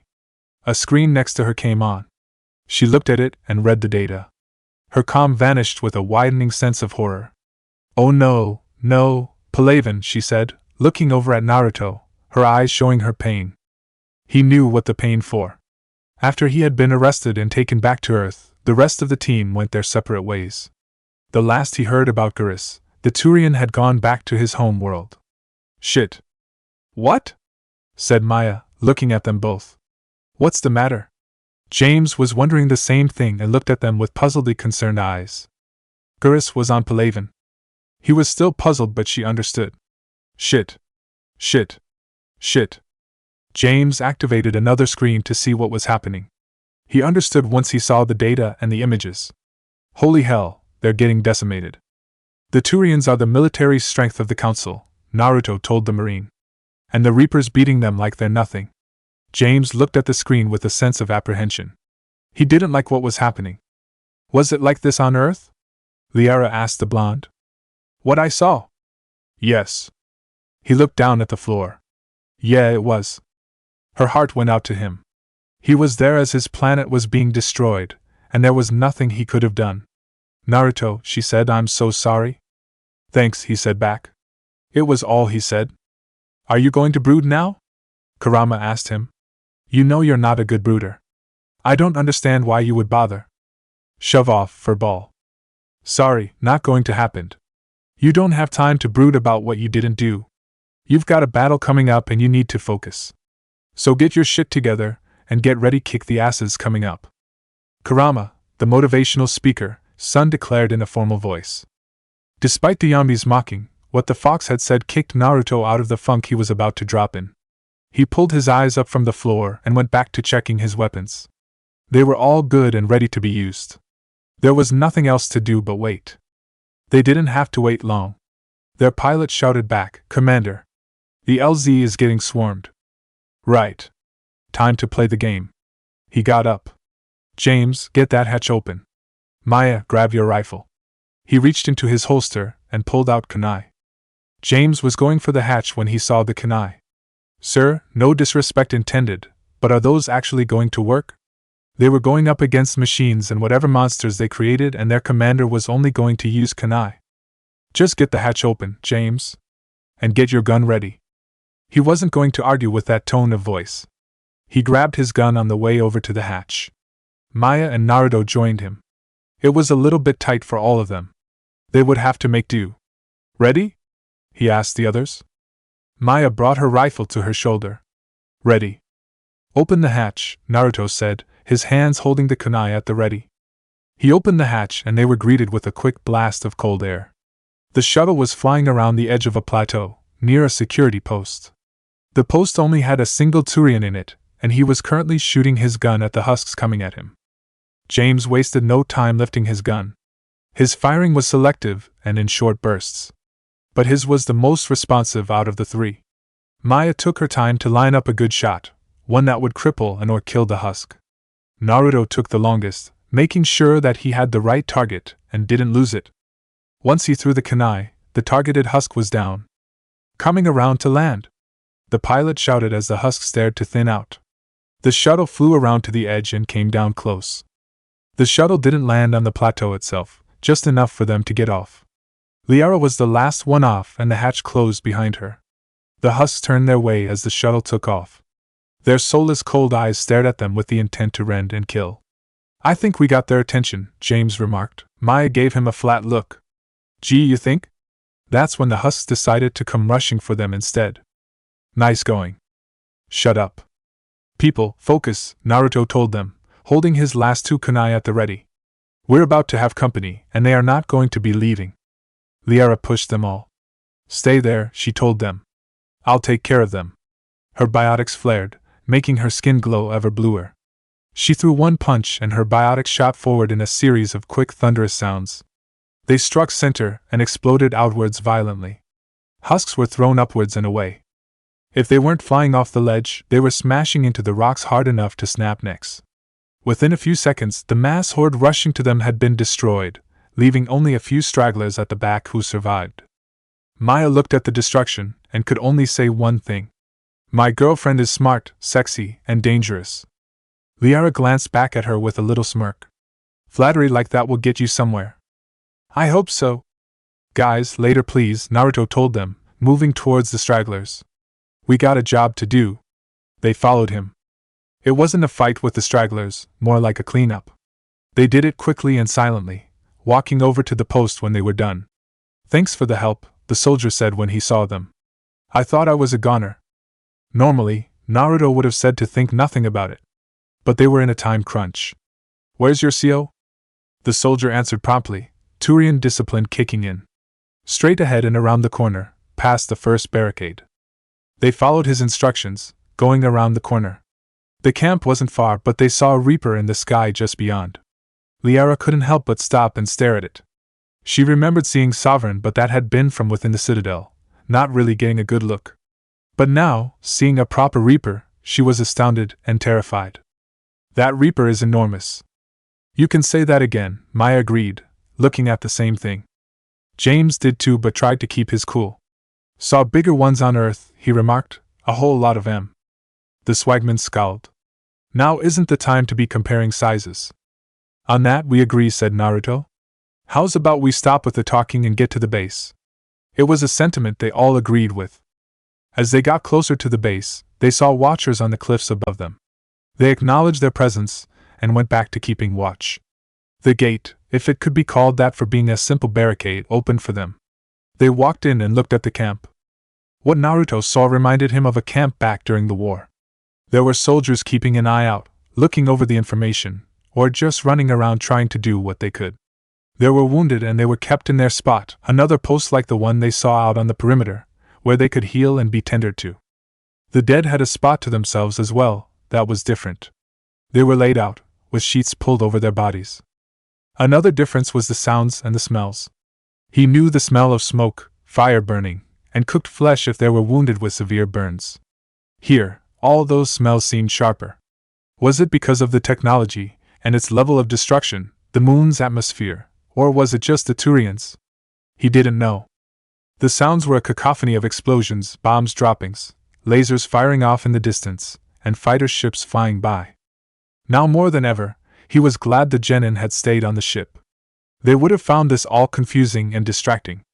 They wouldn't be able to function right, and that would have gotten them all killed. They weren't ready. "Who do we talk to?" James asked him. "The one in command," he said, bringing himself out of his searching stupor. "Who would that be?" Tobstick, a Turian looking down at a map in a nearby post, ordered the Solider standing close by, "Get your men up on that north barricade."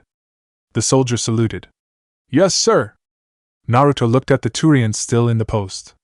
He had spoken with authority and command without hesitation. He told James. He was still giving commands as they walked over. "Sergeant Bartis, find a way to get that comm tower operational," he ordered. The sergeant saluted and gave him a "sir" before running off. He passed Naruto as he came into the tower. "I take it you're the guy in command?" he asked instantly. The Turian barely looked up from his screen to acknowledge them. "Commander Uzumaki. Heard you were coming in, but I didn't believe it." "General Corinthus," he introduced himself, then went back to the map. Naruto took that as a cue to keep talking. "We're here to get Primarch Fedorian." Corinthus paused. He didn't look at them, but his pause was telling.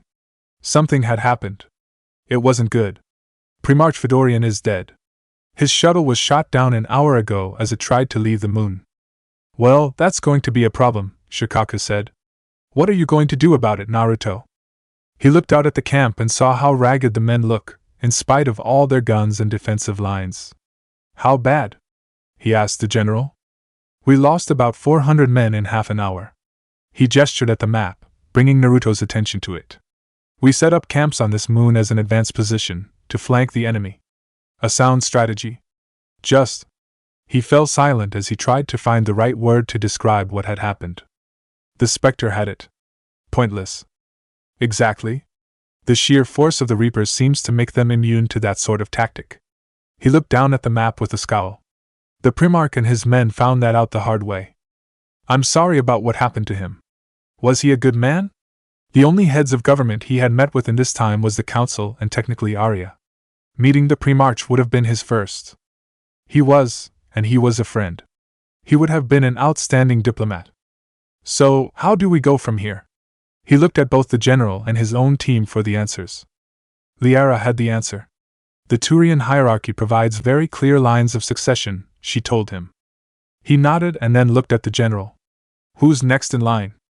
"With such heavy casualties, it's hard for me to know who the next Primarch is," Corinthus told him. "Palaven Command will know. However, at the moment, contacting them is impossible. The comm tower is out. Husks are swarming that area. We can't get close enough to repair it." "You got an engineer who can fix it?" "I sent Sergeant Bartis out to it." "That doesn't answer my question." But they needed to know who was the next Primarch. That meant they were going to have to get that comm tower back online. "We'll go give him a hand," he told the general. "Thank you, Commander," Corinthus said, truly meaning it. "I'll take care of things on this end." He looked at his team. "All right, let's get a move on." "One question," said James as they left the post. "What's that?" "Where's the comm tower?" He didn't really know Turian technology, so he didn't know what to look for. Naruto didn't either, but Liara did. "It's left of the main barricade. In front of Palaven," she told him, pointing it out. They all looked at the tower. It stood tall on the moon, but against the looming visage of Palaven, it was incredibly tiny. James had his answer. "All right, let's go." They left the camp and quickly made their way towards the tower. They found Sergeant Bartis and his men on the path. The sergeant and one of his men were shooting at the nearby husks. The other man was on the ground, clutching his side and the left side of his face. Blood leaked out from between his fingers, more so on the face. They joined the Turians in shooting the husks. There were only a few of them, and they died easily. But Naruto kept a wary eye out. "What happened?" he asked the sergeant. "Husks at the tower overwhelmed us," he answered. His man had a more panicked look. "It's like they come out of nowhere. We barely got out of there." "Can your tech guy still repair the tower?" Maya asked the sergeant. He looked down at the wounded man. "He was our tech guy. If we don't get him back to camp, he's going to die." "Alight, get him back to camp," Naruto ordered. "We'll take it from here." "Good luck." He says that as he's leaving for cover and we're going out into danger, Saiken grumbled. What's with the we? Naruto asked. I'm the one risking my ass here. We're here for the ride, Sun told him. We might as well be risking our asses. He wasn't going to argue the point. Husks coming in on the left side, Maya warned them, swinging her rifle that way. James's gun followed hers and together, they opened fire. The husks fell down dead quickly. The tower was in a pretty open area, with only a high cliff at its back for protection. The rest of it could easily be gotten to. Liara reached the tower first and went to the console. Let me handle this, she said. You know how to work it? Naruto asked. It was probably a dumb question, but one that he felt needed to be answered. She nodded absently. I know how to work it. Never took you for a doubter, Commander, Maya remarked. You should know better than just Liara just by her personality. It doesn't do you any good. He gave the swagman a flat look. Keep an eye out, Maya. The goddess's fucking tits, swore the Asari as she stared at the console. Naruto looked at her with a surprised look. She swore? That's new. Or you haven't been paying attention, Shikaka remarked. Isaba nodded in agreement. That can happen. We've seen it. What's the matter? James asked Liara. She looked up at them. We can't fix the tower from this console. That wasn't good news. Are we stuck here? Naruto asked her. She glanced at the console and then the tower in whole. Maybe not, she answered. There should be a console higher up. I'll go take a look. She put her gun away and went for the ladder. If you can keep husks from climbing behind me, I'd appreciate it. We'll take care of you, Liara, Maya told her, already checking the perimeter with her rifle. You just move your pretty blue rear up the ladder and get the tower working. James did his best to keep his eyes forward so they weren't looking at the two. That way, they wouldn't notice how embarrassed he looked. Naruto ignored it completely. Get to work, Liara, he ordered, holstering his guns. Both Swagman and Marine looked at him as he walked away from them. What are you doing, mate? Maya asked him. Putting down some pressure. He reached into the holster again, pulling out the explosive tags. It looked like he was just putting down strips of paper to James. Just what are you doing? He asked. I already told you what I'm doing, but what are you doing exactly? You've never heard of explosive tags? He actually hadn't. He had read something similar in a book once but couldn't remember the details. That's like an old-fashioned grenade, right? Despite the situation they were in, facing a horde of husks that could come swarming in at any moment, he stopped and looked at James. Excuse me? What?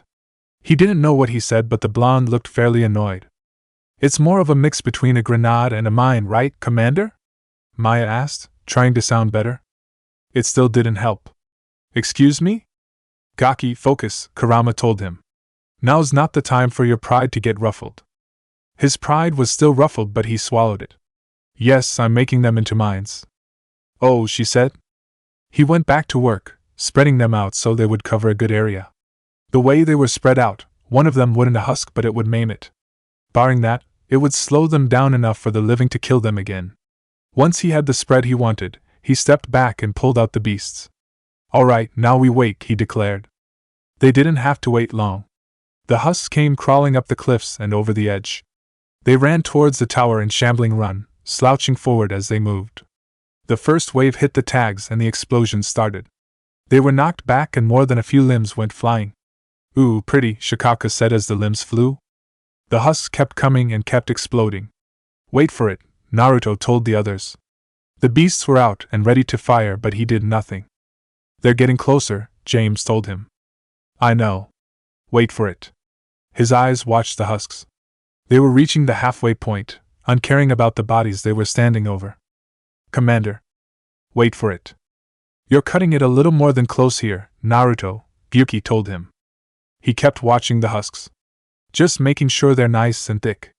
They made their way past the halfway point and were reaching 3/4. They're almost on top of you. Would you start shooting now? It was a good time as any. Let it rip, he ordered, squeezing his triggers. The beasts roared with thunderous gunshots, taking down husks with each shot. Maya and James open-fired, their guns firing with their own patterns. Hers was a steady staccato sound. His was a rapid barking. Liara took a moment to look down from the console. What took you so long? She called out. Naruto waited, Maya answered. Get back to Liara. We'll take care of things down here. Even though she said that, it felt like they were going to be cutting it very close. Why the commander waited until the husks were that close, she didn't know. She could have easily picked them off from a distance. That's what she was doing now, taking out the ones in the back. By the time the impromptu minefield had been completely used up, the ground was littered with destroyed husks, more often than not torn apart by the explosions. But the ones that were left still kept coming, putting on more speed once they were free of the corpse field. Oh boy, James said as he saw them coming. Stay cool, James, Naruto told him. He stopped shooting and activated the Omni daggers. You got a blade? He had a Bowie knife, but he didn't think it was going to help them here. Not one I can grab easily. Alright, keep up your shooting. I'll take care of the ones that get close. He had his first husk quite soon after he spoke. It tried to rake his head off, but he chopped its off first. Were you waiting for them to get close so you could fight them? Sun asked with an accusing voice. Why would you think that? Naruto. He avoided another husk, kicking it over to Maya. She shot it dead instantly. Don't take that kind of tone with me. I know what I'm doing. There are days we have doubts, Gyuki said. Kurama was quick to defend his Jinchuriki, in his own way. Ironically, those are the days he pulls through. As Maya bashed a husk back with her rifles, but she glanced back up at the tower. How we doing, Liara? She called out. Another husk came shambling her way and she put a bullet through its head. Still working, Liara called back, her eyes focused on the console. Not to rush you, but could you move a little quicker? She was certain that more husks would be on the way. I'm fixing this thing as fast as I can here, Maya. Let me work. It was time-consuming enough to work on one thing while the sounds of destruction played out in her ears. She didn't need a conversation to go with it. Sorry. Maya, on your left, James shouted, bringing his gun to bear. She dropped down, and he shot down the husk with a quick burst. She came to her knees. Thanks, she said as she brought her eyes back to the rifle's scope. No problem. He checked his ammo. I'm almost out. He had enough for 3 bursts left. After that, he would be forced to use the gun like a club. Naruto jumped back from the husks. He landed beside the marine. He tossed up one of the beasts and pulled out a spare clip. Here. Thanks, James said, taking the clip and keeping it ready. Naruto snatched the gun out of the air and started shooting. What, not going to leap into the fray again? Sun asked. Shut up. I'm busy here. The time seemed drag on for them. The husks were slowing down and fewer began to show themselves. They were more concerned about whether or not Liara was going to finally fix the tower. She soon called out, I've repaired the tower's main satellite connection.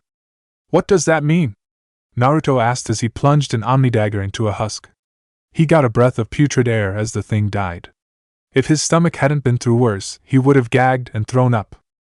It means that she's done, Maya told him. That was good news. James, contact Corinthus, he ordered. Tell him the tower's back online. The Marine fell back and reached for his comm. He relayed the message and got a reply fast. He's heard it, Commander, he called out as he rejoined the fight. The general's contacting Palaven Command right now. We got more incoming, Maya shouted. They're dropping from the sky. They had to avoid the incoming clusters lest they get squashed or caught by the explosions. The husks came out of the explosions like they were nothing, eager for blood. Naruto glanced back at James. Tell him we could some support, or we're not going to get back to the camp. He looked up at Liara. Can you come down now? On my way, she shouted back, her feet already on the ladder. James pulled his finger from the comm. He's sending a few soldiers out, he told Naruto. We just have to hold on. So just keep doing what we've been doing? He asked, shooting a husk down. Yeah. He reached for his gun and started firing again. He got close to the commander, making sure his flank was secured. Liara came down and found Maya, securing her side too. They stood a better chance that way. They were able to keep the husks away until the Turians appeared at the rear. They started shooting and the husks got confused. When that happened, they quickly got dead too. A hole in the husks formed, one that extended through to both ends. Come on! The Turian leader called out to them. People, start running! Naruto ordered his team. He was the last in line to run through the hole, making sure the husks didn't close in behind them. When they reached the end, they didn't stop. "Move it, guys!" he shouted at the Turians. The squad leader didn't need to be told twice. He could see the husks coming at them. "Fall back!" he shouted. The Turians followed them back towards the camp. They kept up the fire at the husks, keeping them away. But with each inch they seemed to make towards the camp, the husks made an inch and a half. It was starting to feel like they weren't going to make it. But they weren't going to lose hope. "I see the barricade," Maya announced at the front. "They're lowering the gate." "The husks are about to be right on top of us," one of the Turians told the rest of them. "Does someone have a grenade?" As it turned out, James did have one. "Look out!" he shouted, pulling the pin and tossing the grenade overhead. He was lucky that it sailed over all their heads and landed right in front of the husks. The explosion stalled them just enough for the living to get through the gate, and the barricade to be risen. It was a winding run, but there wasn't any time to relax. Naruto went back over to the command post, walking right up to the general. "You've got someone?" His team came up behind him, all waiting for the answer. "Not at the moment," Corinthus told him. "As your partner said, succession is usually simple. But right now, the hierarchy's in chaos, so many dead or MIA." As much as he wanted to snap at the Turian, that wouldn't do anything. "That doesn't help me, Corinthus. I don't care who it is, but I need someone who can get me Turian support." The general didn't know what to tell him, but someone else did. "I'm on it, Naruto," said a familiar voice coming towards them. "We'll find you the Primarch." Naruto and his team all looked as an old friend walked into the command post. "Geras," the blonde said with a smile. "You finally took off that medipatch." The right side of his face showed the scars he got from that grenade on Omega. "It itched," he said shortly. Corinthus stood a little straighter at the sight of him. "Vicarian, sir," he said, "I didn't see you arrive." Geras looked over at him. "At ease, General." He went back to work on the map. Naruto walked over to his friend. "We thought you were on Palaven, man."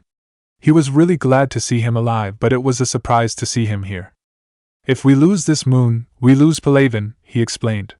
"I'm the closest damn thing we have to an expert on Reaper forces, so I'm advising." He wasn't too sure about the word he used. He looked over at the team.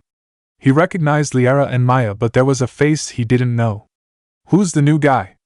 He followed his line of sight. "James, come here," he called out. As the main came forward, he made the introductions. "Geras, this is James Vega, he's a Marine."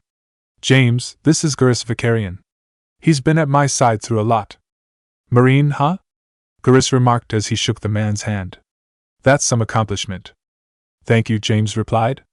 "I'm told that you knew my sister." "I did." Naruto leaned in close to him. "Quan Misley." The Turian's eyes widened slightly in realization. "I'm sorry about what happened to her. She didn't deserve it." The Marine didn't say anything, accepting the apology with a nod. He looked at the other two there. "Good to see you again, Liara. And you, Maya?" "Still kicking, I see, mate," Maya said with a big grin. Liara smiled quietly. She was happy to see him too. Once everyone was reintroduced, Geras looked at Naruto again. "General Corinthus filled me in. We know who we're after." Corinthus glanced up from the map. "Palaven Command tells me that the next Primarch is General Adrian Victus." "Victus?" Liara repeated. "His name's crossed my desk." Naruto looked at Geras. "You know him?" he asked. "I was fighting alongside him this morning," he answered. "Lifelong military. Gets results, popular with his troops. Not so popular with military command," he added, almost as an afterthought, "has a reputation for playing loose with accepted strategy." "Sounds like you might like him," Kurama told Naruto. "What does playing loose mean?" he asked.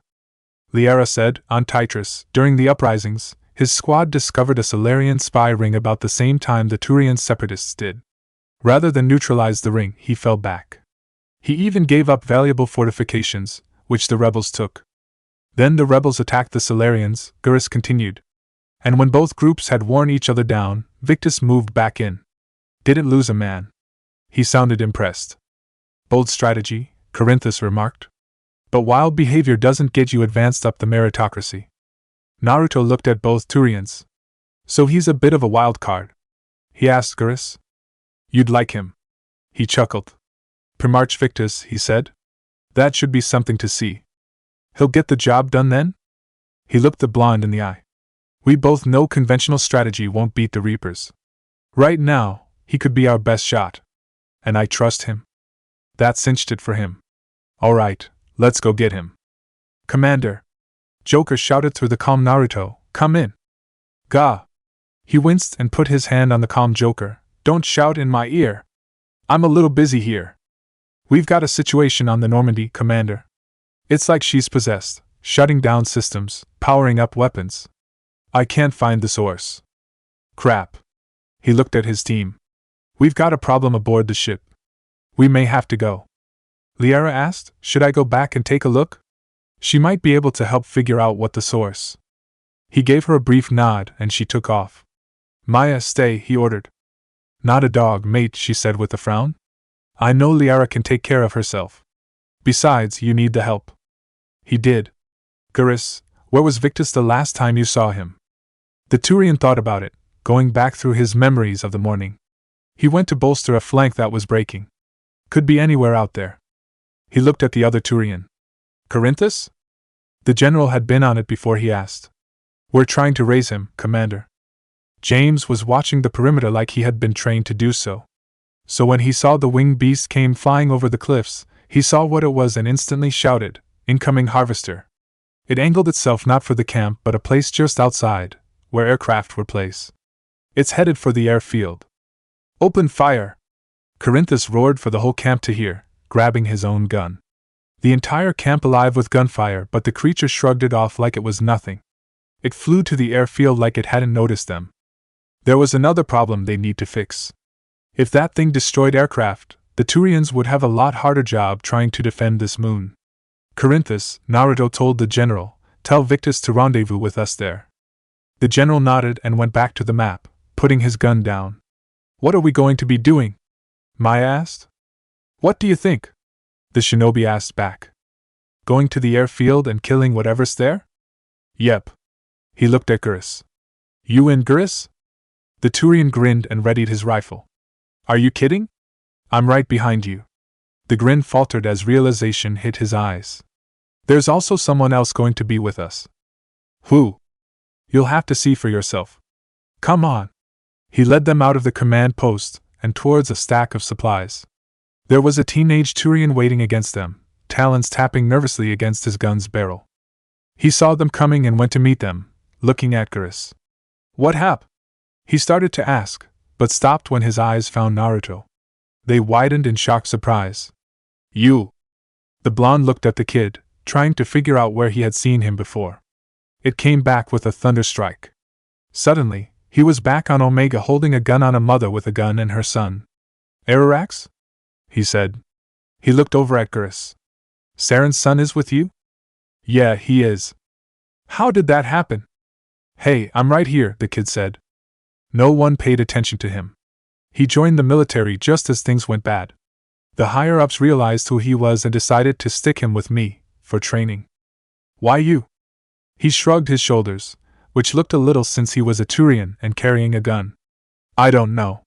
Perhaps they thought that since I chased after Saren, I would be able to rein him in and keep him controlled. Personally, I think they were trying to be funny.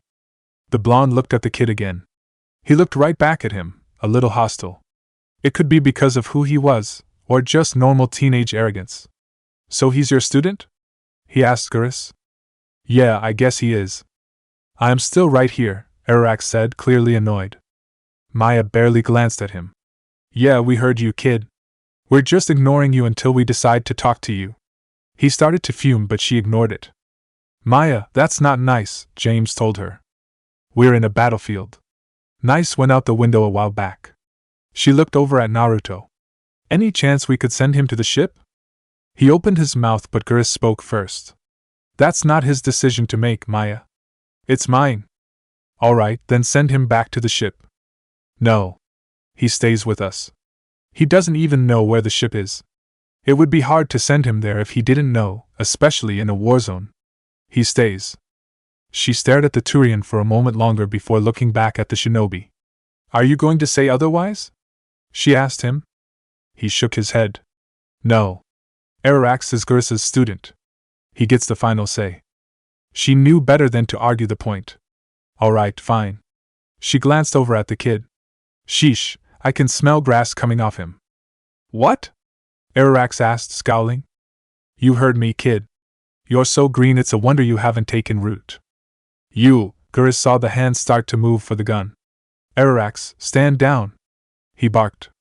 The kid froze at his voice, hand halfway. What were you thinking? You were going to draw your gun? But I don't care. You do not draw your weapon on your own allies, especially your superiors. He got in close, shoving his face against his.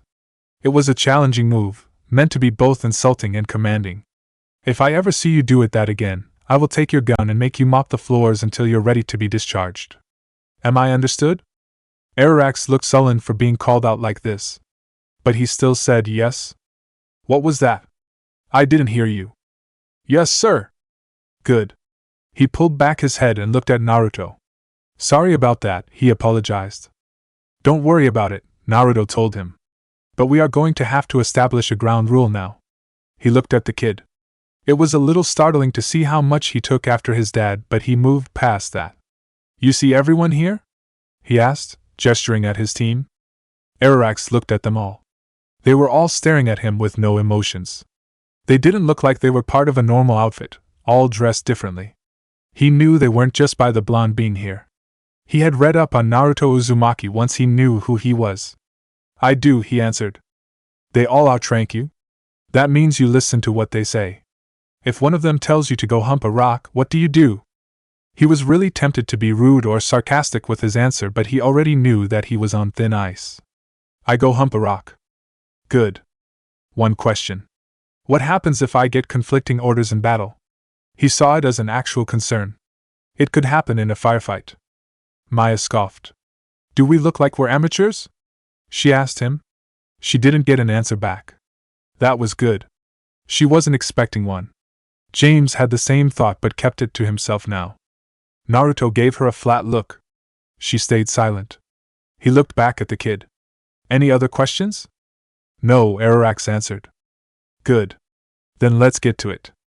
Maya shifted her rifle back up. Welcome to the clan, paper. They all looked at her. Paper? James asked her.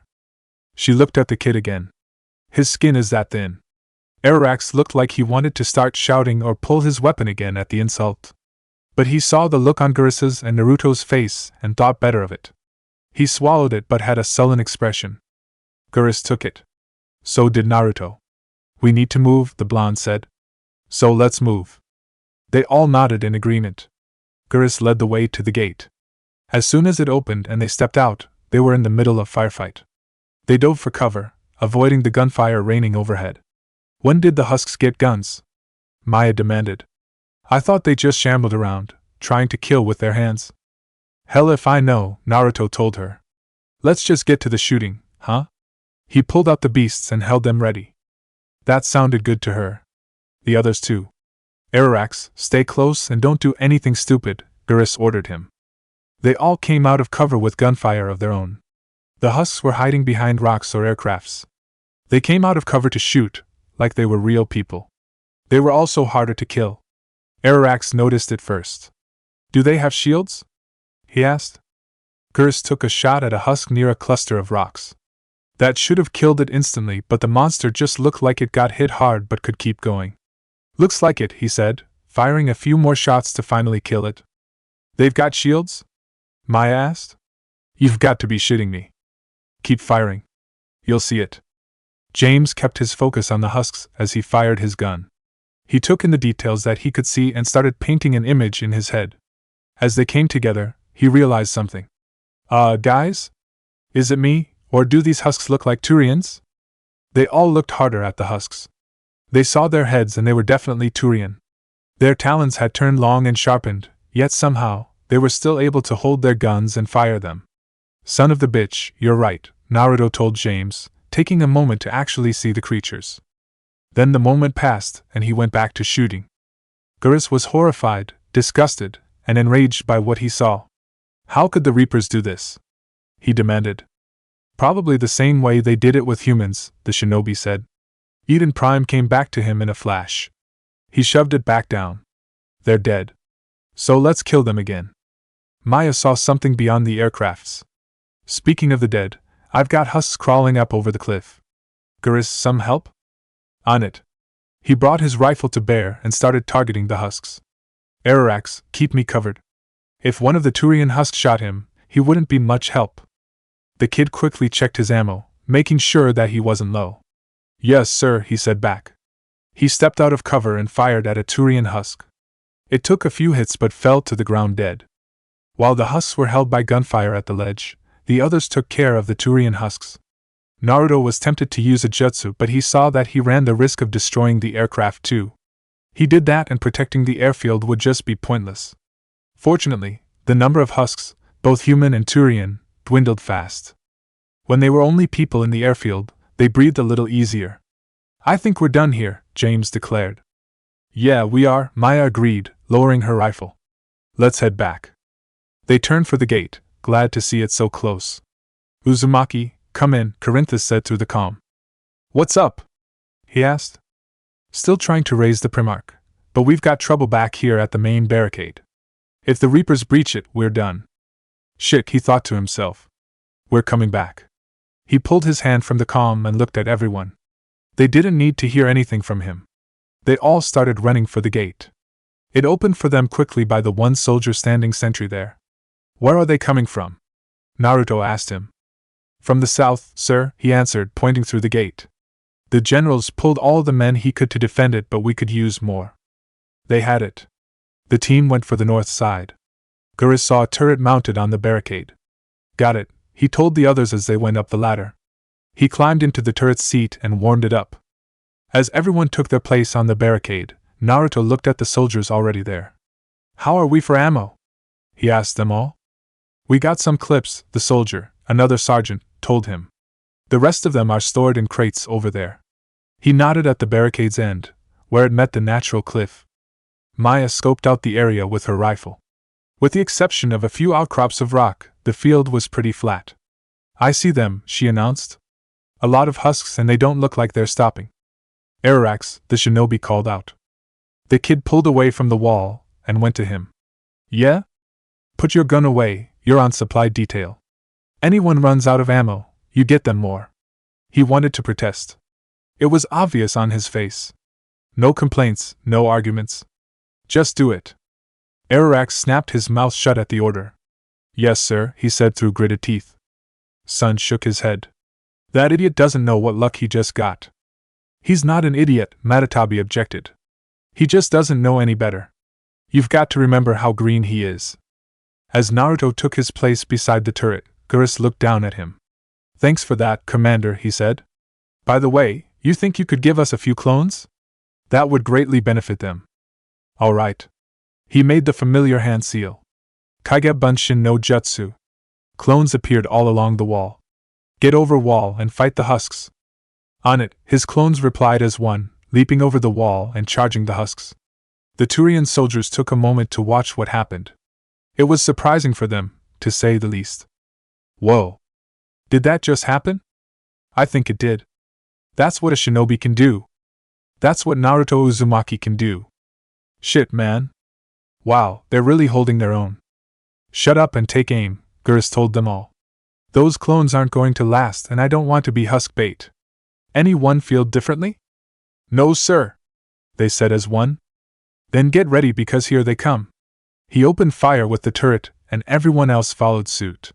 The clones had done their job and held off the husks, taking more than a few of them with them. When the husks got close to the barricade, they were met with gunfire, a whole lot of it. They weren't shot as they were mowed down by it all.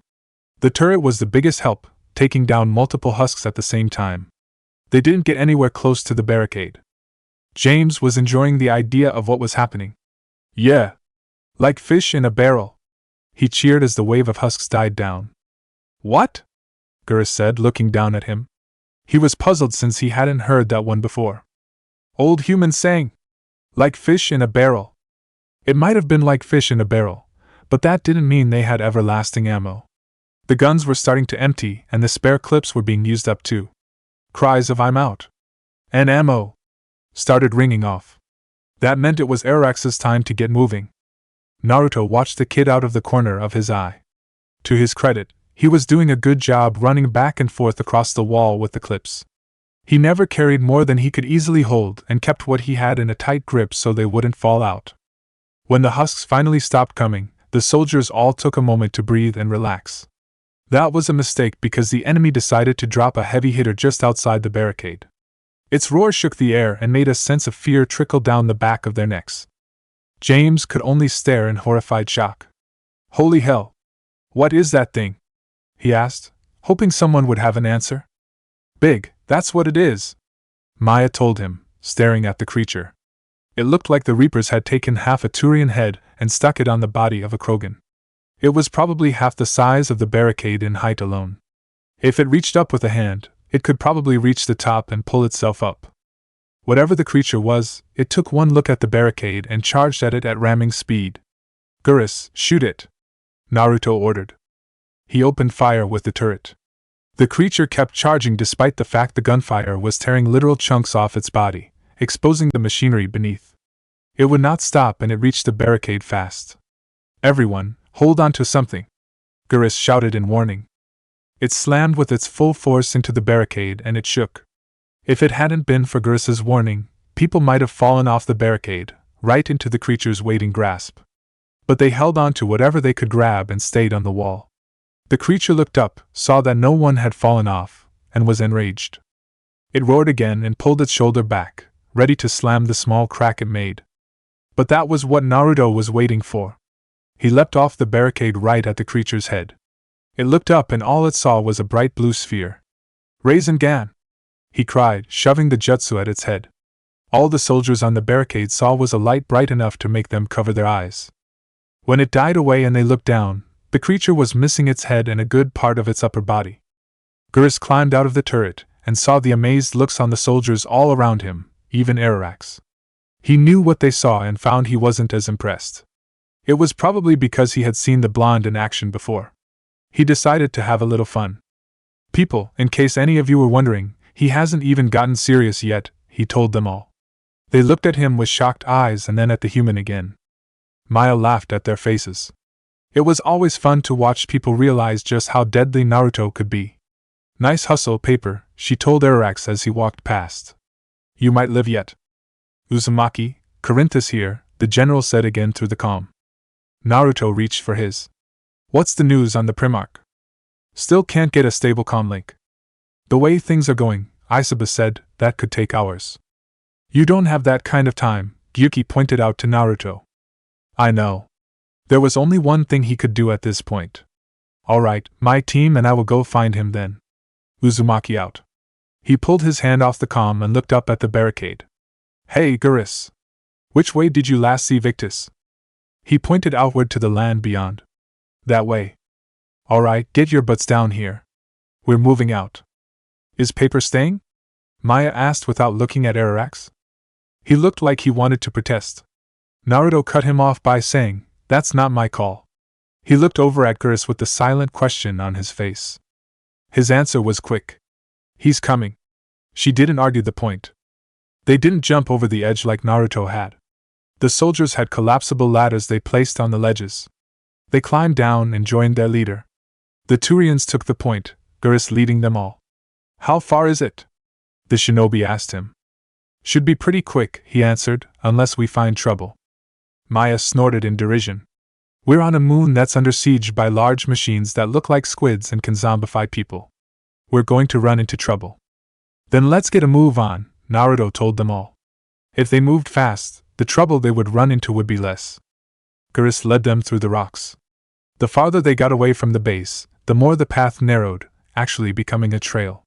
They moved at a brisk pace, trying not to stop for anything they didn't need to. But that didn't mean they were focused on finding Victus. They could hear the sounds of battle all around, the Reapers above all else. And Palaven loomed like a dying shadow for them all to see. They all heard the sound of a ship exploding overhead. It was much louder than a fighter ship could make. They looked up and saw the pieces of a frigate falling through space. The Reaper that shot it down kept on moving. James was troubled by the sight. "Took out a frigate," he said. "Man, how many people?" "I don't think that's an answer we want to know," Naruto told him. "There were too many frigates and other ships being destroyed." Thinking about the people in them was like thinking about the people on the ground. It wouldn't do anything and get them bogged down. But the Marine watched the same Reaper descend to the surface. Santa Maria and all those who follow, he swore as he watched the machine start firing again. Would you look at that? Don't, James, Maya told him. She was doing her best to keep her eyes forward. It won't do anything. The looming planet didn't help anything. As they turned a corner, Gurus couldn't help but look at it. Damn it. Look at Palaven, he told the others. They would have ignored him, but they couldn't help but look at the planet too. The orange spots on its surface ran across it like scars. The fact that the planet itself was not orange showed them just how hot the fires on the surface were burning. Fucking hell, James breathed out. Naruto looked at the planet for a couple of seconds more and then looked away. He had seen plenty of places burning. He had learned how to not think about it. But Gurus didn't know how to do that. That blaze of orange, the big one, that's where I was born. This time, Maya did look up at the planet. She looked at the orange scar he pointed out to them. She couldn't help but imagine the people living there, burning to death. I'm sorry, Gurus, she told him. Still have family there? James asked. The Turian nodded. My dad, a sister.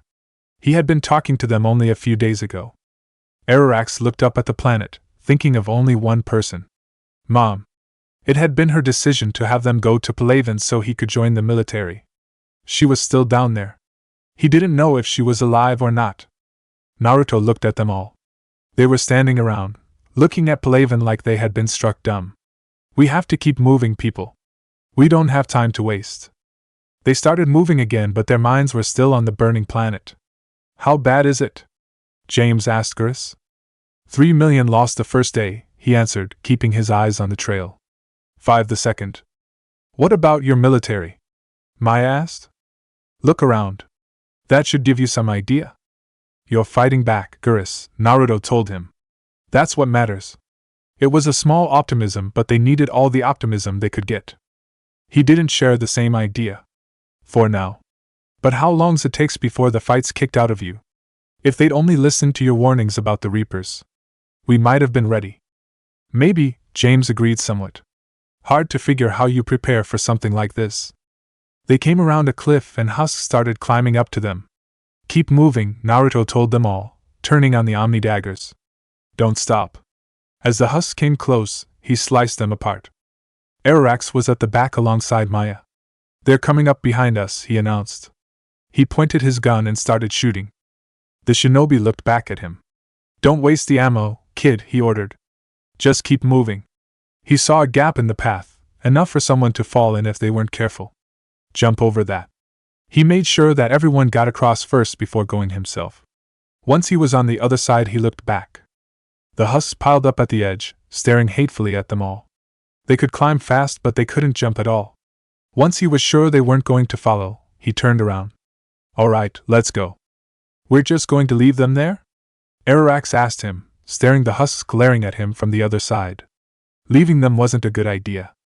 We've got to go, Paper, Maya told him. If we've got to leave them alive, we leave them alive. He scowled. Would you stop calling me that? No. Knock it off, get moving, Naruto told them both. He glanced back at the husks. Maybe the kid had a point. Gurus, James, Maya, grenades. They tossed their grenades and the explosions destroyed a good number of the husks. All right, now let's move. James looked back at the husks, both destroyed and retreating. Shit. I hate those things, he declared as he followed the others. And Rio is crawling with the creepy bastards. Everything on Earth is crawling with those creepy bastards, Naruto told him. Including Konoha. He snarled at the thought. Never should have left Earth. It's going to be bad all over, Gurus told him, keeping his eyes forward. Leaving the fight just pisses me off. But you're here asking Victus to do the same thing. Leave the fight to make nice in a boardroom. We need people to make nice in a boardroom, Gurus, Naruto said. Otherwise we won't survive. No one can beat the Reapers alone. The path turned upwards, making them climb up more than actually walking. They reached a plateau and found a few Turian soldiers with their backs against the wall. 2 of them looked fine, but there was a third on the ground. You guys good? Maya asked them. We'll make it, one of them replied. Have you seen General Victus? Gurus asked them. Half hour ago, headed south. Okay, good luck. Yes, sir. They continued south, leaving the soldiers behind. A Turian fighter flew close by and got hit by one of the winged creatures. Whoa! Look out! James cried as it crashed down in front of them. The following explosion was loud and made their ears squeal in pain. Arax had never heard such a noise and was unprepared for it. He dropped his gun and clamped his hands around his ears. It wasn't enough. Ow, ow, ow, ow, ow. He internally screamed as the sound rushed through his talons and into his brain. It kept screaming and screaming. There was nothing he could do about it except wait out. Each second until the explosion was gone was agony. Gurus looked at the burning wreck that was now in front of them, and then at the others. That was a little closer than I'd like. I'll say, James remarked. He looked back at Arax, to make sure that he was all right. He was, but his gun was on the ground. Pick up your gun, he ordered. Yes, sir, the kid replied, picking it up. Sorry, sir. Don't drop it again, Paper. Great, now he's doing it. It was bad enough when the human was calling him that, but now Gurus was too. It would never go away now. Naruto quickly ran to the craft. But even when he reached it, he knew what there would be. No survivors, he called out to the others. They joined him. Gurus saw the bodies burning in the cockpit. At least they died quickly. Crash like that, it's not surprising, he remarked. There was nothing they could do about it. They had to keep moving. They left the burning ship behind to climb down a cliff. James had something on his mind as they continued on. Hey, Naruto? He called out. What? The shinobi called back. You really think this summit is going to work? I mean the Sari? Solarians? Where's the Krogan and Batarians? Where's the meat? Probably the first time I've heard them be referred to as that, Kurama remarked to himself. The other Biju nodded. Not going to be that easy, James, Naruto told the Marine. Gurus said the Batarians took the first hit when the Reapers arrived. Not much of them left. Isabu got worried when he heard that. Do you think that was probably because of what we did in the Bahak system? If not, I'd say it was a huge factor, Gyuki said. And the Krogan have never forgiven us for the genophage, Gurus continued.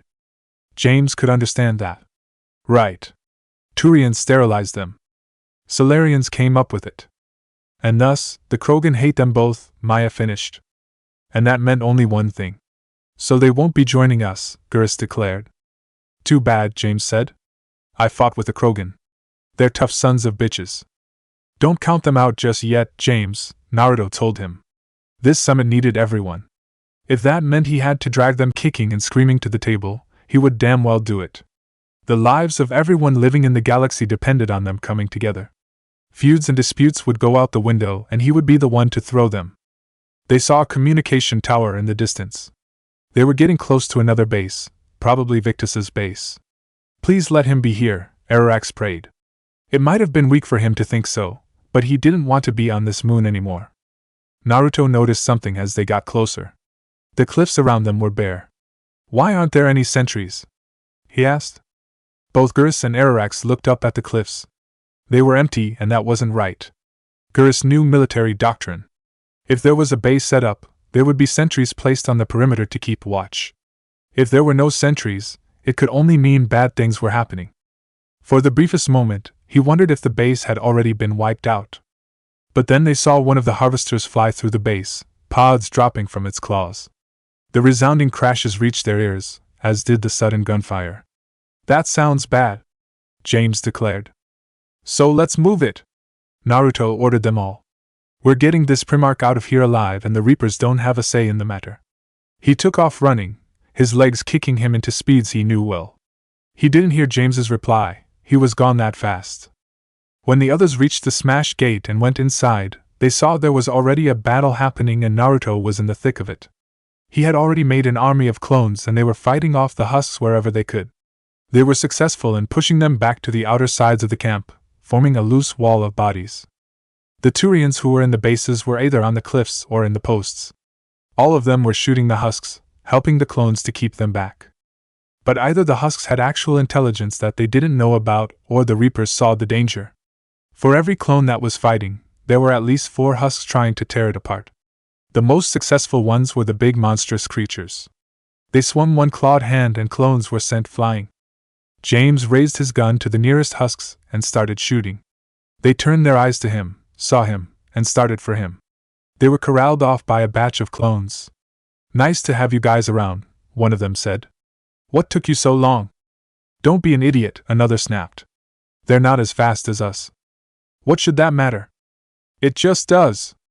The original Naruto stood in the center of the camp, coordinating his clones. He rolled his eyes at the argument. Even in the middle of a fight they would argue. Not for the first time he wished that he had named something other than Kage no Guntai. He shouted at them. "Less talking, more fighting. Get to it!" The arguing clones did as they were told, bringing down 3 husks between them. "They're breaking through!" Another clone shouted, further down the wall. He was clawed apart by the husks, so were the clones on each side. The creatures started pouring through the hole, trying to make it wider and possibly even collapse. Naruto snapped the beasts up and opened fire. The husks slowed down, but they weren't stopping. "James, I need more firepower," he shouted for the Marine. "Geras, you and Maya start shooting the big ones. We can't let them break through and shatter the line." Maya was already looking down her rifle's sights. "Got it," she replied. She found one of the monsters and started shooting at its head. Geras did the same thing on the other end of the wall. James ran to Naruto's side. He brought his gun up and started shooting the husks. Together with the shinobi, they forced them back through the hole. Once they were back through, the clones closed ranks and sealed the hole, making the wall weaker in the process. "Hey, what am I supposed to do?" Arax asked. "Get the ammo, paper," Naruto ordered without even looking at him. He was really beginning to hate that damn nickname. "I don't know where the ammo is." One of the Turians in the posts ducked below the wall. He came back up a box. "Here," he called out. "Grab the box." "There's the ammo," Naruto said, shooting husks that broke through the wall. "Now grab it, and keep us supplied." "Should I shoot?"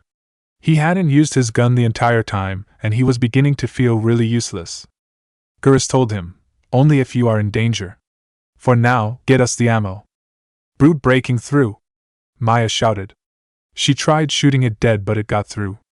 Naruto swung his guns and started firing at the creature. "What did you call it?" he asked the swagman. "Brute." "Why are we naming them?" James asked. "I wasn't going to keep calling it the big ugly one." "So what are we calling the Turian ones?" If they were going to be giving them names, they were going to have to be thorough. She said the first name that came to mind when she looked at them. Marauders. She didn't the exact reason but felt like it fit. Geras felt the same way. "That works for me." He noticed his ammo count getting low. "Kid, ammo, now!" Arax rushed over to him. "Here," he said, holding a clip out to him. He took it, ejecting the empty clip and inserting the new one. The kid moved over to Maya. He held out a clip for her. "You need one?" She grabbed it. "Thanks, paper." He started to say something, but she brought the gun back to shoot. "Get moving!" He ran off as she took aim at the brute. Her firepower combined with Naruto's and James managed to bring the creature to a grinding halt, falling dead to the ground. But the hole it had left in its wake, the clones couldn't close it fast enough. The husks poured in and charged at everyone. Covering fire, a strong voice from a post roared out. The Turians turned their attention from the outside to the inn. The husks stalled in their rush from all the fire. That's where they got mowed down. There were too many of them to move forward, and when they tried to spread out, they got hemmed back in. A few managed to break through the fire. They saw Arax halfway towards James and rushed him. The kid saw the rushing dead and did the only thing that came to mind. He dropped the ammo clips and ran off. The husks chased after him. Naruto watched him run off. What the hell is he thinking? He wondered. Get away from the things that want to kill me and turn me into an ugly zombie?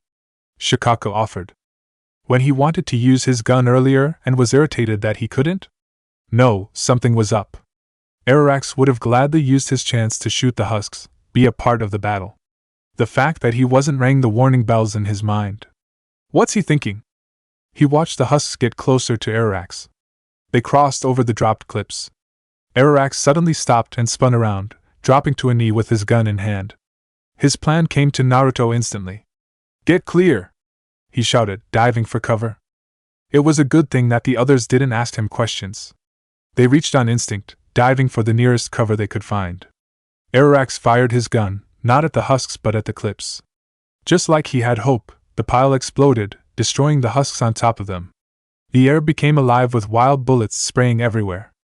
He realized a second before it happened. Crap! He thought as he scrambled out of the way, moving as fast as he could. He was lucky in that he avoided the bullets, and they stopped soon after. He looked back and saw the husks after him were dead, along with the ones who had broken through the wall. The hole was gone and it looked like the husks outside were all but gone. The fight was done, and he had helped. But before he could even breathe or congratulate himself, a hard hand grabbed hold of him and yanked him to his feet. "What the fuck is wrong with you?" Naruto demanded, getting in the kid's face. You don't open fire on explosives when friendlies are near. You could have gotten someone killed." He was quick to protest. "But I didn't. That's only because I saw what you were doing. If I was slower, someone would have died. They were chasing after me. I came up with a plan that would get rid of them." He had thought it up on the fly and was glad it actually worked. Shouldn't that have accounted for something? But he just seemed to make the shinobi matter. For a moment, he would have sworn those blue eyes burned red. There were friendlies in the area. How many times am I going to have to say that? Next time, come up with a plan that doesn't have a good chance of killing someone on your side. Ararax was listening to what he was saying. He understood, and he was horrified that he hadn't thought of it when he dropped the clips. He could have actually killed someone. "I'm sorry," he apologized. Naruto looked at him for a long moment. He could see the kid meant it. So he let go and pushed him over to Geras. "You've got your work cut out for you," he told the Turian. Geras pinned the kid in place with a look. "I'm aware." "You know, Naruto, that was something you would have done," Gyuki remarked. "Back when I was stupid enough to do," he retorted. He had people to stop him from doing it though. That was what the kid needed right now. As the last of the gunfire died, he looked around. All the husks were dead on the ground. He looked at the posts.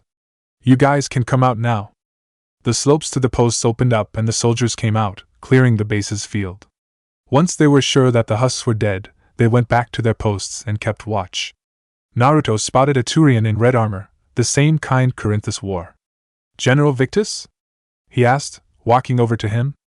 The general swung his head to look at him. His hands were still on his gun. "Yes?" "The name's Naruto."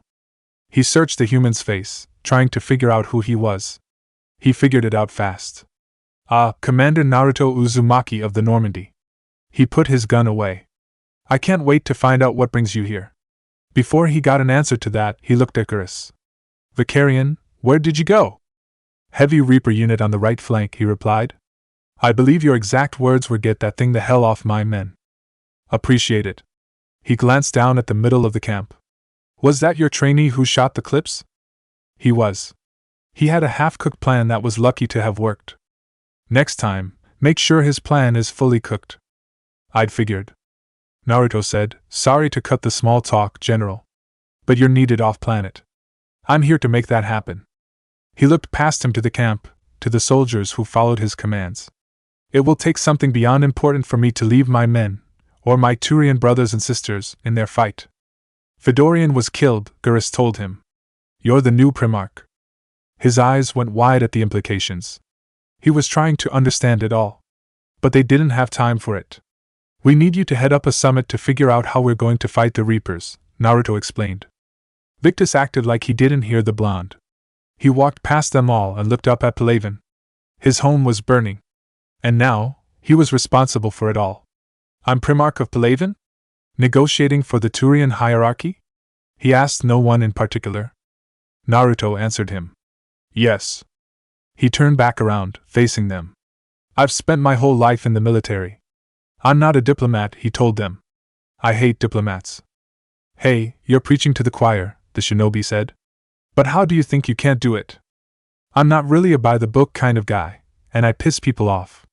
My family's been military since the Unification War. War is my life. It's in my bones. But that kind of passion is deceptive." He looked like he was trying to find the right word to use. "Can make you seem reckless when you're anything but." Naruto heard it all and could only say one thing. "You're perfect for the job. We don't need diplomats at this summit as much as we need warriors. We need people who know what they're doing because of what they've been through." You say you're not qualified because of who you are. I say that makes you the most qualified because of it. Are you trying to flatter me? He shook his head. No, I wouldn't do that. You wanted the truth. I'm giving you the truth. The general smiled slightly. I like that. You're right. He wasn't done. It's going to be just as difficult to bring all the species together as it would be to fight the Reapers. You think what's happening here is bad? He asked, gesturing widely at the planet. You should see Earth. We can't do this on our own. We need to come together, become an alliance. And we're going to need the Turian fleet to be a part of that alliance. Victus walked up to him, looked him in the eye. He didn't say anything. Naruto didn't either. Geras knew what was happening and stayed silent. It was an old Turian tradition. When a higher-up was asked something important by a lower rank, he would look that soldier in the eyes, get the measure of him. The eyes told it all. Naruto somehow knew that because he did the same thing to the Turian. Their silence wrapped around everyone, in spite of the explosions sounding off in the distance. Time seemed to slow down for a long couple of seconds. Victus broke it when he said, "Give me a moment to say goodbye to my men." Naruto nodded once. He turned and walked away. Geras went over to the human. "Without him down here, there's a good chance we lose this moon," he remarked. "If he's not at the summit, we have less of a chance of winning this war," Naruto said back. "Do you want to lose a moon or everything you hold dear?" He couldn't answer that question. It wouldn't have seemed right. Instead, he looked out at the moon, at the destruction being leveled on it. He looked at the Reaper in the distance. Its size belied how far away it was. "Look at that. And they want my opinion on how to stop it? Failed CCC officer, vigilante, and I'm their expert advisor? What's wrong with that?" Naruto asked him. "If you've got the knowledge, you've got the knowledge." He glanced at the blonde. "Think you can win this, Naruto?" "We don't have a choice, Geras. We have to win this. It wasn't just one person who had to fight this war. It was all of them." The Turian nodded. "For what it's worth, I'm with you." He glanced back at Ararax. "Guess that means paper with you too. So long as he doesn't get himself, or anyone killed. Don't worry, I'll make sure that doesn't happen." He looked at Victus, still talking to his men. "You ready to go, General?" he called. Victus looked at his men one more time before he came back over. "One thing," he started. "Commander, I appreciate your need for our fleets, but I can't spare them. Not while my planet is burning. But if the pressure could be taken off Palaven." The shinobi got what he was implying. But saying something and then doing it were two separate things. "What exactly are you thinking?" "We need the Krogan. I can't see us winning this thing without them. Get them to help us, and then we can help you." "Looks like your summit got a lot more interesting," Geras told Naruto. He would have smirked, but appearances had to be kept. "Yeah, I know," he said back. It was a good thing he knew which Krogan to call. And knowing him, he'd do what Victus wanted, but he'd be coming with a demand. Codex entry: Humanity and the Systems Alliance. Sasuke's March. During the War of Three Flags, the Shinobi Alliance had mostly been on the defensive, keeping both Midgard and the frontier out of their lands and letting them fight each other. But after the Unreikyo massacre, that changed quickly. Instead of choosing to attack one, they attacked both at the same time. Sasuke's March was the name of the invasion of the frontier, named for the commanding shinobi, see Sasuke Uchiha. When the shinobi force landed in the frontier, they started for Farum, the capital city. Despite the battles on the march, they did not stop. They were constantly on the move, going deeper into enemy territory. When they besieged a city and took it, they would leave the next day, leaving behind what they had won. The goal was to reach the Iron King and force his surrender. Their tactics worked as they were able to evade the Empire's armies and keep going.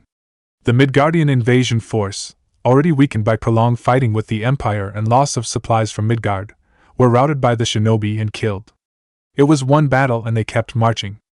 But while the invasion did start off well, it ended up being stalled for half a year, thanks to the Chosen Men and Augustus Ursity. Finding that their tactics were being matched and sometimes outwitted, the shinobi found themselves trying to find a way to defeat the Chosen Men. The end result, see Night of Quiet Laughs, left the Chosen Men unprepared when the shinobi struck the next morning. Augustus was captured and forced to march with the shinobi to Farum. The news of his capture reached the Iron King, and when the shinobi were outside Farum's gates, a message was sent asking for peace terms. While famous for the tactics and mobility, showcasing how shinobi operated to countries outside the elemental nations. Sasuke's march is often considered less famous than the invasion of Midgard. See Sakura's rampage. After the war, people wondered why Sasuke had gone to the frontier instead of Midgard with his wife. When asked that question, Ino Yamanaka infamously stated, Sasuke was just as enraged as Sakura was about Onrikyo.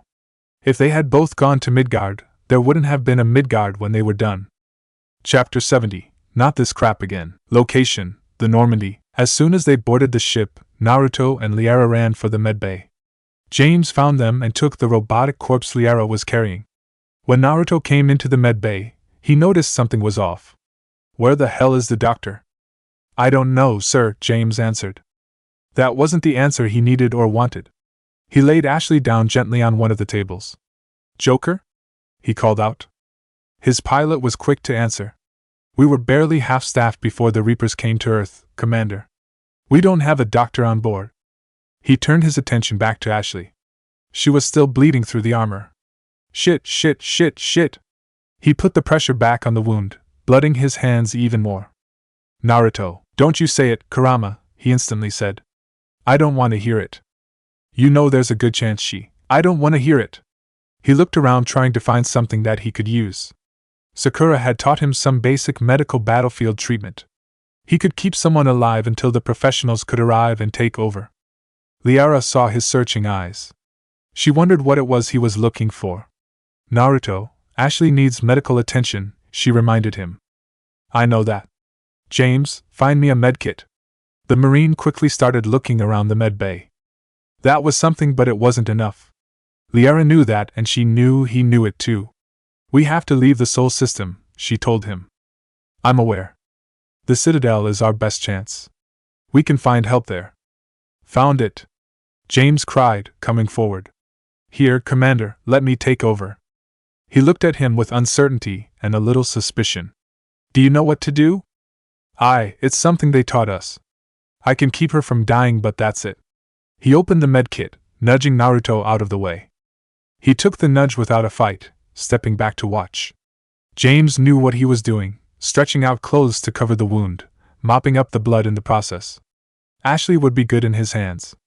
Joker, said the shinobi, the Citadel, now? Roger that. He looked back at Ashley's prone form. Ash, you better damn well live. He turned around and saw the robot on the other side of the room. Liara, you and Edi use everything you can to find out what's in that thing. She nodded. You got it. Commander, Edi spoke through the comm. I'm receiving a signal over the secondary QEC. I believe it's Admiral Hackett. They all stilled and looked at one another. Naruto quickly washed the blood off his hands. Patch it through, he said as he walked out of the med bay. I'll forward it to the comm room. He followed the path backwards, expecting the comm room to the conference table layout the ship had since he came on. He quickly found out that his ship had gone through some changes. One of which was the fact that in order to reach the conference room, he had to pass through a security checkpoint. When he reached the room, he found it was different. It was a room walled off by glass, half the size it used to be. He would have gone in, but Edi told him to keep going forward and follow the path. The next room he walked into had definitely not been here the last time. It was big, round, and looked like it could hold a good number of people. The main attraction was a tactic table in the center. It was clearly meant to be the meeting spot. Edi, what's this place? This is the war room, Commander. The comm room is just beyond here. He skirted around the table and found the comm room.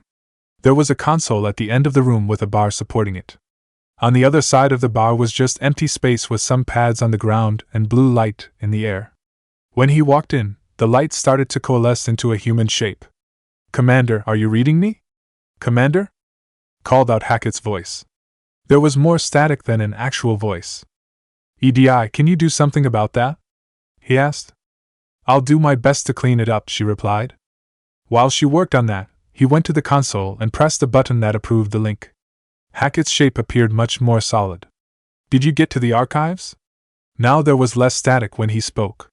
The connection was a bit jumpy and the words sometimes stuttered together. But he was understandable. Yeah, we made it there. But the Akatsuki was there too. The elusive man was there, as much as a hologram can be. That feeling about the elusive man still bugged him, though. It was like a niggling feeling in the back of his head. The Admiral didn't look that surprised by the turn of events. I was worried Akatsuki might try something. Did you get the data? Not all of it. He had one of his people download it and send it to him.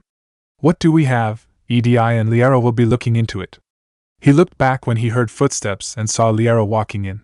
Speak of the Asari, and the Asari will appear. I take I came at the right time?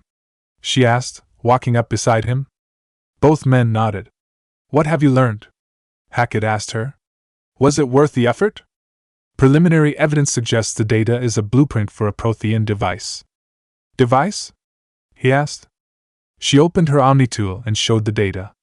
It looked to Naruto like some kind of spire that had been separated into pieces and placed in the wrong spots. Liara was more focused on explaining it. A weapon, massive in size and scope, that's capable of unquantifiable levels of destruction.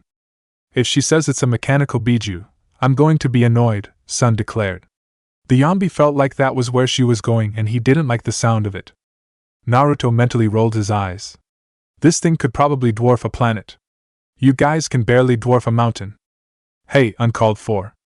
Still true, he retorted. Hackett looked at the spire for a moment longer. Send me the data, he ordered Naruto. We'll do our own analysis. If Liara's instincts are right, this might be the key to stopping the Reapers. Seeing that she was no longer needed, Liara pulled the data back and walked out of the room, leaving Naruto in there. That's the hope, he told the Admiral. Look, Ash was hit badly before we got out of there. We're heading to the Citadel so she can get help. Sorry to hear that, Commander. But we both know this is just the beginning. Talk to the Council, he ordered. Show them what you found. With luck, they'll give you all the support we need. What if they say no? The Admiral scowled. He didn't like the idea. Do whatever it takes to get them on board. The scowl softened into a curious look. Have you looked inside the scroll yet? Why is he bringing that up? Anderson had told him to contact Hackett when he read the scroll. It made him curious as to why he had to do that. But now that wasn't the time to worry about it. Not yet. Do so ASAP and contact me as soon as you're done. He saluted. Hackett out. Naruto returned the salute as the image disappeared from sight. He walked out of the room and found Liara waiting for him outside. Well? He asked. How's the rest of it coming? EDI is extracting data from the Akatsuki machine, she told him. We'll have details to present to the Council by the time we reach the Citadel. And Ash?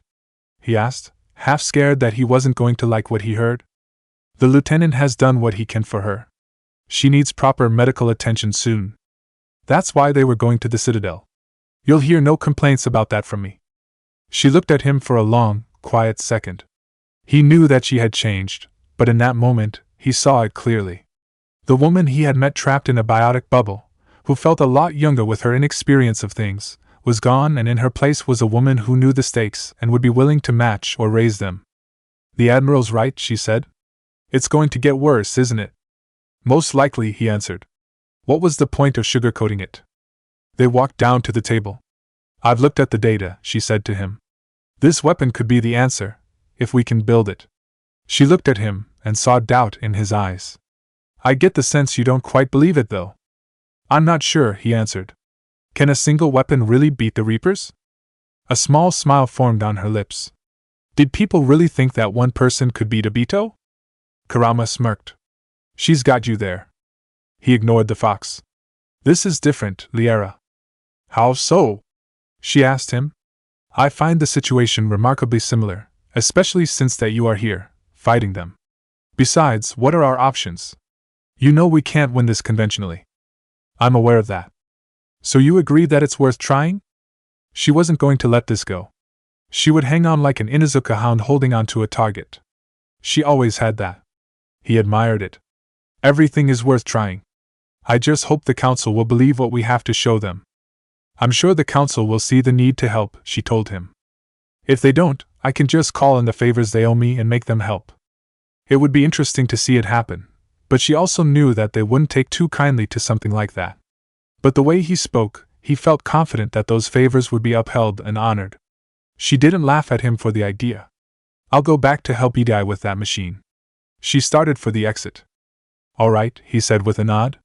I'll Find something to do until we reach the citadel. She stopped and looked at him again with a long, flat look. There is something you can do, Commander. And we both know you're not that blind. She left him with those words. It took him a moment to realize what she had meant by that. When he did, he kicked himself. That was something he should have considered right from the start. He left the room. EDI, where are the kids? Lieutenant Vega placed them in the general quarters. Ah, right. He mentioned that before. Have them come down to the cargo bay. I'll meet them there. I will notify them now. He went down to the cargo bay. The kids showed up a couple of minutes later. They came out of the elevator with wide eyes, staring at everything with awe. Sheesh, was I like that? He couldn't help but wonder. Yes, Kurama told him bluntly. Isabut shook his head. There's something else to consider. This might be their first time on a ship. Good point, Naruto conceded. I had been thinking about my days as a new genin. These kids aren't even genin, Sun reminded him. The kids in question finally walked to him. You wanted to see us, my lord? Hashirama asked with a tone of utmost respect. He looked at the man leaning against the table filled with weapons with arms crossed. He looked cool standing like that. Hashirama wished he could look that cool. He jerked his head back at the table. Grab what you know to use. They were all confused, but Jiraiya was the only who said, huh?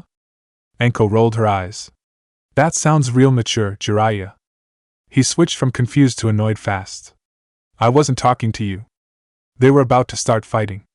Guys, Hashirama said to them, still watching the living legend. He doesn't look too happy. They both stopped and looked at Naruto. He wasn't outright angry at them, but there was a slight irritated frown on his face. Are you done? He asked. Good. Now what part of my instructions weren't clear? I'm assuming that you've been instructed in how to use kunai and shuriken? Anko nodded for all of them. We have. Good. So grab some. What about guns? She didn't see any on the table, and wondered where they were. They were on a ship. There had to be guns around here somewhere. Do you know how to use one? No. She also knew that Hashirama and Jiraiya didn't know how to use them either. Then no, he said shortly. What you see is what you get. Jiraiya took that to mean they should get the weapons quickly. He walked up to the table and looked over them. The kunai were on the left, and the shuriken were on the right. At first glance, they all looked the same. He wondered if they were just supposed to grab a few and leave some for the others. But when he reached for two different kunai, he felt they weighed differently. The one in his right was also slightly longer than the left. He looked at the shuriken and saw the same thing. He tested the weights again, checking to see which worked better. He did the same for the shuriken. So, Naruto thought as he watched, he knows what he's doing. You sound almost surprised, Matatabi remarked. Just thinking about how these guys are students, not even ready to graduate to become shinobi. That's not their fault. I didn't say it was. He watched Hashirama and Anko join Jiraiya at the table, picking up their own weapons. So he's the prompter. If they are all hesitant, he's the one who'll step forward and make them respond too. Sounds familiar, Kurama remarked. Once they had all the weapons they thought they needed, they faced him. What do we do now? Anko asked him. He pointed at the open area beyond the table, where the shuttles rested. Go out there. Why? Go and find out. Hashirama nudged her gently forward. Come on, Anko. They all walked out to the open space, wondering what was going to happen next. He waited until they were a good distance away. All right, that's far enough. They stopped instantly at his call. Jiraiya turned back to look at him. All right, now what? He asked. I want an understanding of what you three are capable of. How you react in a fight, and such. So you're going to fight us? He remarked drily. I think we've already established that right now, you guys wouldn't be able to stand up against me. Hey, we almost had you last time. Yes, when I had one hand behind my back and was seriously holding myself back, he said, still dry. Anko nodded in agreement. He's right, Jiraiya. Shut up, Anko. You did worse than the two of us. Naruto coughed sharply, making them stop. You're going to be fighting each other, he told them. No teams, no alliances, just a free-for-all. Crazy man says what now? He got a jab in the elbow for that. Oh. Hey, Hashi! He yelped. His friend was scowling at him. Dude, not the thing to say, he chastised. He looked back at the man. Lord Naruto, why are we doing this? Yeah, I'd like to know that too, Anko agreed, scowling at the man. He looked at them all. They looked so innocent, unaware of what their future would mean at this moment. I told you. I want to see how capable you are. But fighting? Hashirama asked. Do you know a better way? His tone became a little more serious as he said, just because there's a war happening doesn't mean you guys get any kind of break. If anything, you're going to have to step up and get better. He had learned the same lesson from Kakashi when the war really started, and he was glad for it. Anko had her kunai out, and at the ready. She eyed her friends, stepping back from them. Can we use jutsu? No, stick to taijutsu. That's not helpful. He shrugged his shoulders. Hey, you want to use jutsu on the ship, you don't take it up with me. You take it up with Joker the pilot. Perhaps I should. The shinobi could have laughed at the bravado in her voice. You do that if you want. But fair warning, he doesn't like it when someone tears up his ship. He chewed me out for doing it once, and I actually saw him beat somebody black and blue because he ignored his warning. You liar, Shikaka said accusingly. He mentally smirked at the tanuki. Yeah, but they don't know that. Look at them. They were seriously reconsidering using whatever jutsu they could now. Any other questions? He asked. Jiraiya raised his hand. Yeah, I've got one. Does this make us your students? The question took him a little bit by surprise. He hadn't really thought about it. He had saved the kids on instinct. What was happening here was him making sure that they didn't get sloppy and lazy with their skills. But to be their actual teacher was something he hadn't even thought about it. Aside from Grunt, which was a special case in and of itself, he had no experience as a teacher. He didn't know if he would be any good at it. And if he was being more honest, the eager and hopeful looks in their eyes scared him. He knew what they saw when they looked at him, the living legend Naruto Uzumaki, the Kage no Guntai, the man who ended the Fourth Shinobi World War. They saw a hero and thought that learning from him would be something like they never would have gotten a regular sensei. He didn't know if he could give them that. When he had met Kakashi and Jiraiya, he hadn't known they were famous. They had just been people to him. That made learning from them easier in his eyes. They didn't see him as another person. This is me helping you out, he finally told the kid. Focus on that for now. Are you ready? Yes, they all answered. He smirked. No, you're not. Begin. Anko made the first move, throwing the kunai at Jiraiya. Wah! He yelped, dropping to the floor. Hey, watch it! She smirked. I'm not the one you need to worry about. Huh! He understood when Hashirama tried jumping him. He rolled out of the way and came to his feet with shuriken in hand. That's a low blow, Hashi. We're shinobi, Jiraiya. He moved to attack again. He fended him off with the shuriken. He saw movement out of his eye's corner. Anko was moving in, trying to attack too. He leapt back when she came in close and she fell right onto Hashirama. While they were dazed, he pounced. It devolved into a three-way wrestling match for a couple of seconds. They broke apart, rolled away from each other, got back to their feet, and the fight went on. Naruto watched them fight with an experienced eye. So were the Biju. You like what you see? Matatabi asked. He watched Hashirama punch Anko in the stomach, which she blocked. If he had moved a little faster, the punch would have gone through. Not sure yet, the shinobi replied. I need to keep watching. Sun winced as Jiraiya got hit in the head. Oh, that's gotta hurt. He's fine, Koko said. He's walking it off. Yeah, right into the girl's haymaker, Isabu commented. Hashirama kicked her in the back and then fended off Jiraiya. He was trying to do something with the kunai, but the others kept interrupting him. What's going on over there? Komi wondered. Looks like he's trying to make something, Kurama said. You think it's that whip thing he did back on Earth? Naruto wondered. The kid hadn't used it at all, which he was glad for, but he did look like he knew how to use it. Stands to reason, he acknowledged. That is, if he can get it working. They're pretty intent on not letting it happen, Matatabi agreed, watching the fight. Jiraiya and Anko were more fighting Hashirama now than each other. Shikaka frowned as he watched the fight. I thought they weren't supposed to be doing that. They're not. Well, do something about it. Hold your horses, I'm getting there.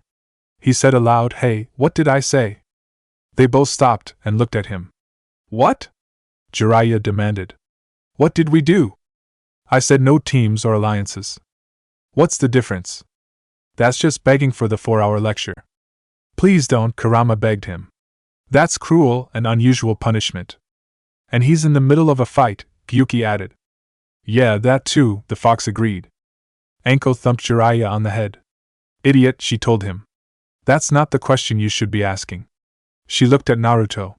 How were we working together? You're fighting against Hashirama. Yeah, and? He gave her a long look. You're both fighting against Hashirama.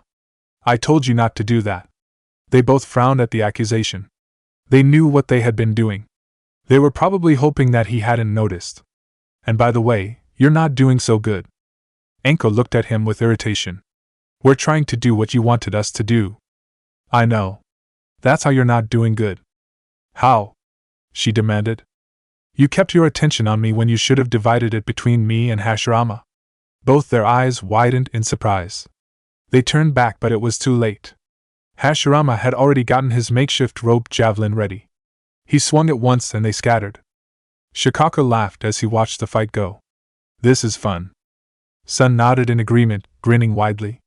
I've always enjoyed watching the kids fumble around and try to make sense of what's happening. It's one of life's small pleasures. You can say that again, Gyuki agreed. It's one of life's small pleasures. He scowled at the gorilla. I didn't mean it literally. Then be careful next time. Naruto had a thought about what they were saying and got suspicious. Hey, Furball, were you the same when I was a genin? Yes, Kurama answered without shame. And I was the same with your mother. You had fun at how we were doing it wrong? Like Sun said, it's one of life's small pleasures. Besides, there's no need to get so hot and bothered by it. We're not the only one who had fun watching. There were jonin who did the same thing. That actually made sense to him. It also would have explained what Kakashi had been doing with the bell test. He had been testing them but also having his fun. And to be fair, he was having his fun too. So he kept watching the kids, seeing what they could do. Location, the Citadel. When the Normandy came in for landing at the Citadel, Naruto had Joker radio for a medic team. They were waiting once the ship had landed at the Alliance docks, and went inside to get Ashley. Naruto, Liara, and James followed her out, making sure that she was still alive. The medics checked her over as they moved through the docks. Barely got a pulse here, one of them said to the others. Move them out, another medic, most likely their leader, ordered. They picked up the pace while still being careful not to jostle the stretcher. Naruto spoke out, Hey, where's she going? Huerta Memorial, was the distracted answer, best care on the Citadel. He stopped when he heard that. The others stopped, but only James looked puzzled. We're not going with? He asked. We need to see the council, Liara reminded him. Right, he said. If he was being honest, he had been so focused on saving the LT's life that he had forgotten about that. Naruto watched the medics leave, the door closing behind them. You know she'll be fine, Naruto, Matatabi told him. I know. So there's no need to worry. There's always a need to worry. He heard another door off to the side open but didn't pay much attention to it. That is until James looked at him and said, Looks like they might be coming to see you. The council's here? As soon as he thought it, he dismissed it. He had a hard time believing that the council would come to meet him instead of waiting for him to come to them.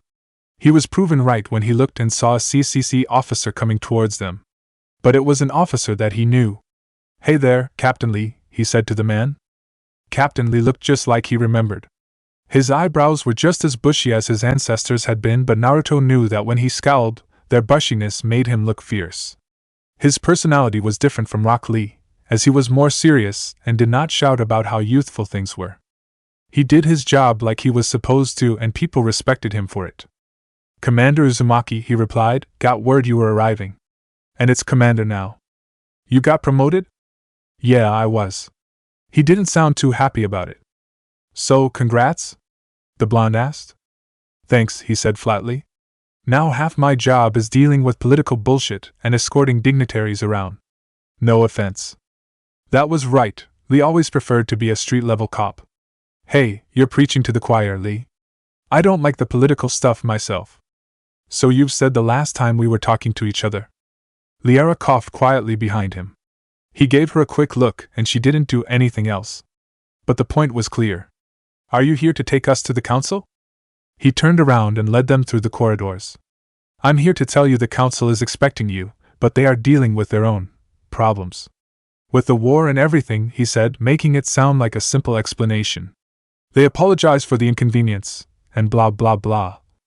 You know, somehow I don't think they said blah blah blah, Naruto remarked as they left the corridors and entered the lounge for both arrivals and departures. People were sitting down in the rows of seats, looking at the information screens, or looking out the windows at the ships docked. The kids were mostly the ones at the windows.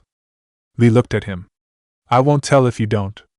Fine by me, he said easily.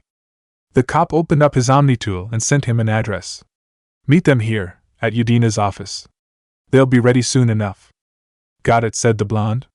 He didn't check his Omni-tool. He knew that it would be there. You might have time to go by the medical center, if you want to check on progress over there. I just might do that.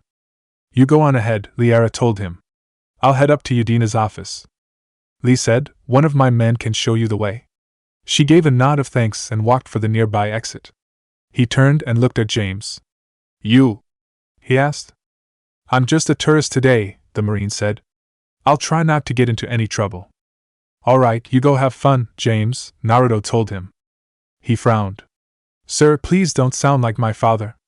A flash of realization crossed his eyes and was quickly followed with grief. He just realized that he didn't know if his clan had gotten out safely or not. Naruto saw the emotions in his eyes. He reached out and placed a comforting hand on his shoulder. They might have gotten out alive, he said. Hold on to that hope, James. It wasn't much, but it would be enough. He took a deep breath, trying to keep himself together. It worked somewhat. Thank you, Commander. If you'll excuse me, he said before turning around and walking away. Commander, Lee's comm spoke up. We got a situation in the embassy quarters. We could use your help. He groaned silently in annoyed pain. I'll be right there, he replied. Naruto looked at him oddly. The other half of my job, he explained. Ah, I see. For the record, I blame you for it. He walked away. See you around, Uzumaki, he said with a brief wave. See ya, Lee, the shinobi said back. He turned around and went to find an elevator. The elevator ride was quicker than he expected. He arrived at Huerta Memorial in mere minutes. I guess they really did work on those elevators after Sovereign attacked, he thought as he stepped off into the lobby. He was about to go find Ashley when Kurama said, Gaki, stop. What? He demanded, stopping instantly. Look over at the window. He looked over and saw someone he hadn't been expecting. Dr. Chukwas? He called out to the woman. She had been talking to a younger woman but looked his way when she heard her name. She smiled when she saw him coming her way. Commander Uzumaki, she said. There you are. What are you doing here? I'm working at an Alliance R&D lab down in Shalta Wards, coordinating closely with Admiral Hackett. I heard you escaped Earth in the Normandy, and that someone was critically injured. I came as fast as I could. She was waiting to hear an explanation. He could hear it in her words. We met the Akatsuki on Odin, he answered. Ash was wounded badly. Is she okay? She's doing well, very well, all things considered, she told him. He breathed in relief at that. I'm impressed with Lieutenant Commander Uchiha's resilience, as well as Dr. Michelle's expertise. There was a slightly guilty look in her eyes. I wish I could have been there to help on Odin. Same here, he told her. When I brought Ash into the med bay, the first thing I noticed was that you weren't there. It was a little unsettling, if I'm being honest. He looked her in the eyes. I could use you on the ship, Doc. I couldn't agree more, she said instantly. You say the word, and I'm with you. Please? She gave him a flat look. Hey, you said the word? Please always works. She didn't give up the look. Naruto, Matatabi said with a long-suffering sigh. All right, he replied. When you're ready, grab your things and head to Docking Bay D-24. Yes, Commander, Dr. Chukwa said. She smiled. Thank you? Considering what we've been through on that ship, it's probably not a good idea to thank me yet. And besides, Joker's on that ship. She scoffed at that. And I'd be surprised if he's been remembering his medication. He smiled. Yeah, you two argue about that a lot.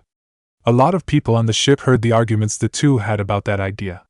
If they weren't arguing about it face to face, they were arguing about it over the intercom.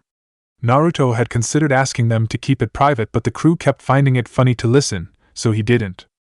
It got worse when Edi joined the argument, usually on Dr. Chukwa's side. They shared a small laugh about it all. But when the laughter died, he turned grim. "Where's Ash?" he asked her. She turned grim. She gestured at the door at the lobby's end. "Through there. It'll be the first door on the right." "How is she?" "Fine, so far. Thanks." He went for the door without another word to her. She didn't mind.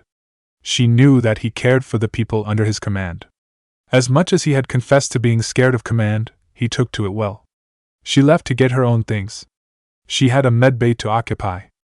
They didn't notice him, too busy with their own business to worry about someone else. He was fine with that. He followed Dr. Chukwa's instructions and found the first door on the right. It opened to a room that could fit a bed and only a few people. It had a big window that offered a good view of the Presidium. Ashley was lying in a bed, all bandaged up with an 4-line inserted in her arm. He walked in and looked at her. She was all bandaged up, especially around her midsection. She was also asleep. He approached the bed. For a moment, there was nothing but silence. "So this is what I look like whenever I end up in the hospital, huh? No wonder Tsunade and Sakura kept getting pissed at me," he said, breaking the silence. She didn't respond. "Sorry, I shouldn't be bringing up my memories when you're not able to talk with me. I just came by to check up on you." He leaned against the wall. "I did mean it when I said it was good to see you again, Ash. I hope I didn't kill you on Odin. That's happened to me before. I don't want to make it happen again. I hope that you wake up soon. We could probably need some time to talk with each other, clear up more than a few things with each other." The door opened and a doctor walked in. He looked up from the data pad and saw him. "I'm sorry, sir," he started to say. "But, can I leave?" he asked for the man, stopping him. "It's all right.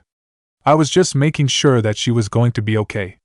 He walked for the door but stopped by the doctor's side. "Whatever you need, she gets.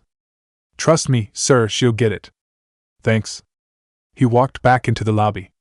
To his surprise, Nihilus was there at the reception's desk. "Nihilus," the blonde called out. The Turian turned towards him. "Commander Naruto?" he said in surprise. "What are you?" He stopped, answering his own question. "You're here to see Ashley too, aren't you?" "Already saw her," he replied. "She's unconscious." "But she's all right?" He nodded. "She should be fine." Nihilus sighed in relief. "Good. That's good." Naruto eyed the Turian with a long look. "Something I should know about, Nihilus?" he asked. "Wait, you're not suggesting?" Isabu started to ask. Nihilus was confused. He tried to figure out just what the blonde human was trying to imply. When he did get it, he was stunned. Then he was horrified. "No!" he almost shouted. People turned their heads. He lowered his voice. "No, nothing like that, Commander," he told Naruto. "I have an interest in her because she's been working with me."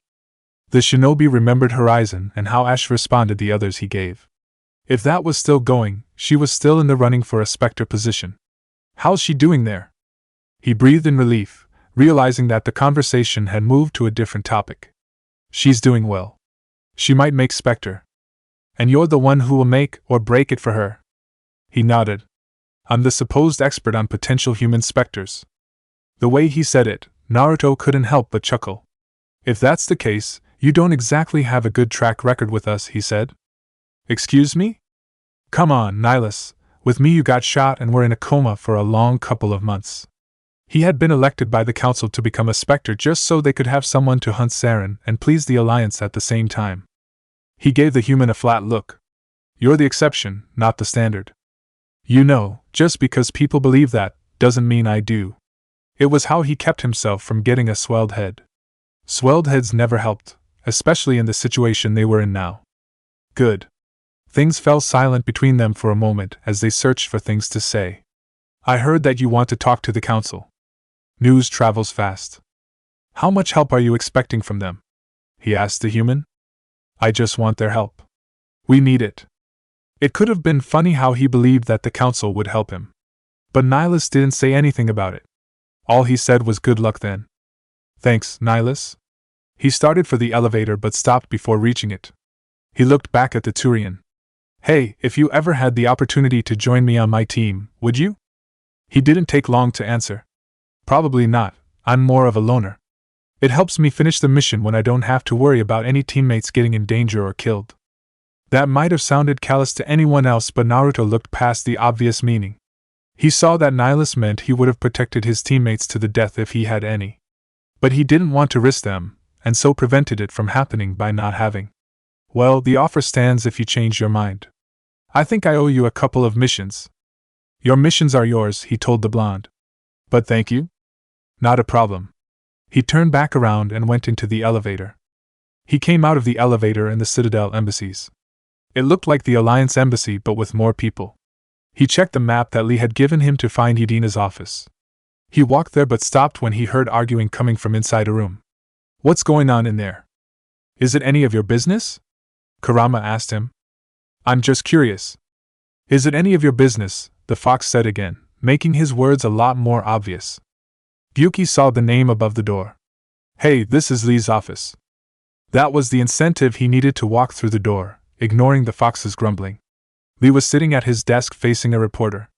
He recognized the reporter. It was the same reporter who tried to interview him once back when he was hunting for Saren. It looked like she was finally able to get rid of the bad haircut. Lee was clearly not happy to have her standing before his desk.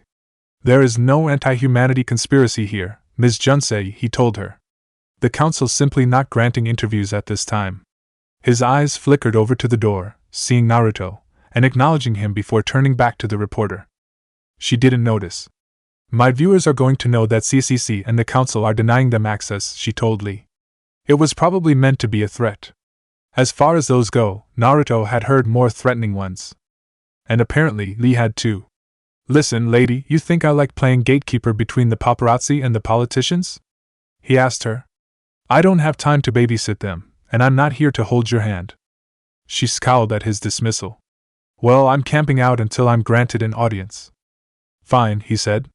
I hope you brought a sleeping bag. She practically stomped out of the room, passing Naruto on the way out. She realized who he was and quickly turned back around. Commander Uzumaki? She called out as the door closed. Commander, humanity has questions. Shikaku scoffed at that. Everyone has questions. Does that mean they are all answered? No. Naruto walked up to Lee's desk. You good? He asked. The cop snorted. Damn press. If it's any consolation, you did better than I did. You didn't punch her. Nor did I flash her and everyone else in the room, causing massive nosebleeds. He laughed nervously. They still talk about that one, huh?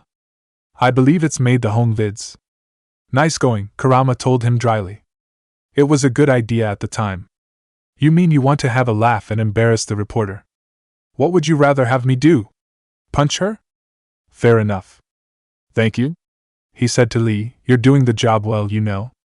Yeah, I feel like a glorified doorman, he said shortly. A lot of people would have liked the promotion. He snorted in derision at that remark. Wedged in here with all the stuffed shirts? I'd rather be back down on the street. I appreciate the higher pay grade, but I'm not a political creature. Naruto rolled his eyes at that remark. You'll be fine, Lee. You know, I wouldn't mind an excuse to get my fingers dirty. There was a brief pause and his voice then turned grim. It's killing me about Earth. Same here, the shinobi assured him. I haven't been back in years. Now I may never. If this ain't the end of days, it's pretty damn close. He looked up at him. Commander, may I ask you a question? Go ahead. You were there on Earth. Why didn't you do anything when the Reapers attacked? He fell silent at the question. That was something he had been considering since he had left. He had gone over it when he could. And there was only one answer he could come up with. What could I have done? The cop's eyes went flat and hard. He did not ask what? Instead he said, explain. Look, Lee. I know what people think of me. But I'm still one guy. The Reapers attacked all of Earth at the same time. I was on one island. What could I have done? Your clones, your control over the Kyuubi's chakra, your use of the Rasengan, and its spin-offs, he listened off. What would the first one have done against machines that easily towered over the buildings? The blonde asked back. And the other two would have caused more damage than I would have wanted. People were trying to get away. They would have died faster if I had tried the second or the third. He knew the second would work, but again, the damage lingered over his mind. Lee didn't argue or protest his explanation. He considered what he was saying. It was plausible, as much as he didn't want to believe it. Just as the legend said, he was just a man. He might be a man who knew his famous, he preferred infamous, ancestor, but he was still a man. All right, he said. Naruto waited for the rest of it, but all he got was silence. He's not going to say anything else, Isaba said. You might as well move on, Saiken told the shinobi. He did. You said that you blamed me for your promotion. But I'm not the one who promoted you. No, that was Udina. But it was thanks to you that he noticed me. He scowled as he spoke, but not harshly. Naruto wasn't surprised that Udina would do something like that. Things have been going good for the guy. Yeah, he's become an even bigger shot around here. Got a lot of ambition, he remarked. Talk about obvious, Shikaka said with an eye roll. Naruto agreed with the sentiment. He's a politician, he told Lee. They're supposed to be ambitious. I know that. Anyway, he suspected Executor Palin was conspiring against the council and had me investigate. Let me guess, he said, folding his arms. You found something. Lee somehow managed to both shrug his shoulders and nod his head at the same time. It was impressive. Enough to arrest him, confirmed the cop. When Palin resisted, I was forced to kill him. Udina rewarded me with the promotion. Sounds like Kiri during the bad times, Saiken remarked. Isabu managed to pale, somehow. Don't remind me, please. The turtle hated being reminded of that time. It was the same time Yagura had been controlled by Obito. Near as I can tell, said Lee, being a commander means I'm just putting out different fires. Naruto glanced back at the door. I know that reporters can be nagging, but I think things were fine here. Well, compared to where you come from, sure. But the war's being felt everywhere. Millions across the galaxy have been displaced, and most of them come here. That must be sending you through the hoops. That's an understatement. I already allocated the bulk of my men to customs, but we're still overtaxed cataloging and processing them all. What about the Citadel itself? Anything going on here? He asked. Lee gave him a long look. You kidding? He asked back. With the Reapers running roughshod through the galaxy, it seems like the council is in constant session. We got more ambassadors and dignitaries here than ever before pleading their cases. And suddenly your job just got a lot harder, Sun told Naruto. The shinobi frowned inwardly. You don't need to tell me that. Koko had to agree with the Yonbi. He's right, Naruto. We thought that you would be the one person who would come to the council to plead your case. Now we know you're not the first or second or even the third. Hell, I'd surprised if you were the 20th. There are a lot of people who are coming here to ask for help, same as you. Kind of arrogant to think that you would be alone, huh? Said Shikaku. Not the time, Matatabi told the Tanuki. I'm just saying. We know you're just saying. Don't say it anymore. It's different for me, Naruto told them all. Sun wasn't sure about that now. It showed in his voice when he asked, how so? We have the weapon that could beat the Reapers. That'll get their attention. He's got a point, Kurama said, supporting his Jinchuriki. Sun still had his doubts about it all, but he knew it was all they had. All right then, he conceded. But that's just the tip of the iceberg, really, Lee added as an afterthought. Still, it got Naruto's attention. What do you mean? Is the Citadel preparing for war? Personally, he didn't think that the Citadel would be able to hold off an attack from an invading force. Then again, the last time he had seen this place invaded was by a Reaper, so he was probably biased. There's a false sense of security here, he told the shinobi. Even people from worlds that have gone down act like they're safe. He shrugged his shoulders like he didn't know. I guess it's not just human nature. We all lie to ourselves to deal with horror. No need to tell me that. The blonde could still remember how people tried to act like every day they lived during the war was normal. And he had seen someone who couldn't handle it and crack. The door opened, and Inasari walked. She looked harried, glancing quickly at her pad. Commander Lee, have you? She stopped short when she looked up and her eyes went wide. Commander Naruto. He looked at her. Yes, can I help you? I am Counselor Udina's assistant. He sent me to come find you. He wondered why Udina had sent her to come looking for him. The answer came quickly. Ah, crap, the council is meeting, aren't they? Yes, they are. If you'll follow me, I'll take you to them. All right, I'm coming. He started after her and looked back at the cops sitting at the desk. See ya, Lee? See ya, Commander. Try not to blow anything up while you're here, huh? I make no promises. Good, you shouldn't, Kurama agreed. You're very likely to cause some kind of chaos. Shut up. Spiratus looked over at Udina. We've got our own problems, Counselor. Earth is not in this alone, he said. Udina was quick to retort. But Earth was the first Council world hit. By all reports, it faces the brunt of the attack. Valen scoffed a little at that. By your reports? Liara knew things weren't going well, standing before the Council. She wasn't surprised, just disappointed. When she heard someone walking up behind her, she looked back. It was Naruto. She was glad to see him. They exchanged a brief look as he joined on the stand. What Udina's saying is true, he said to them all. The Reapers hit Earth. And that's not all. We need your help, all of it. The Council looked at one another silently as he spoke. When he was done, Tevos told him, each of us faces a similar situation. Even now, the Reapers are pressing on our borders. If we lend you our strength to help Earth, our own worlds will fall. We must fight this enemy together. Udina told her and the others. And so we should just follow you to Earth? Valen asked. Spiratus raised his arms, as if he was about to stop a fight that was brewing. Once he was sure that they wouldn't fight, he looked down at Naruto. Even if we were to unite our fleets, do you really believe we could defeat the Reapers? He asked. Yes, I do. We found something we could use against them. He looked at Liara. She stepped forward. Counselors, she began. We found a blueprint. It was created by the Protheans during the war with the Reapers. A blueprint for what? Asked Spiratus. We're still piercing it together.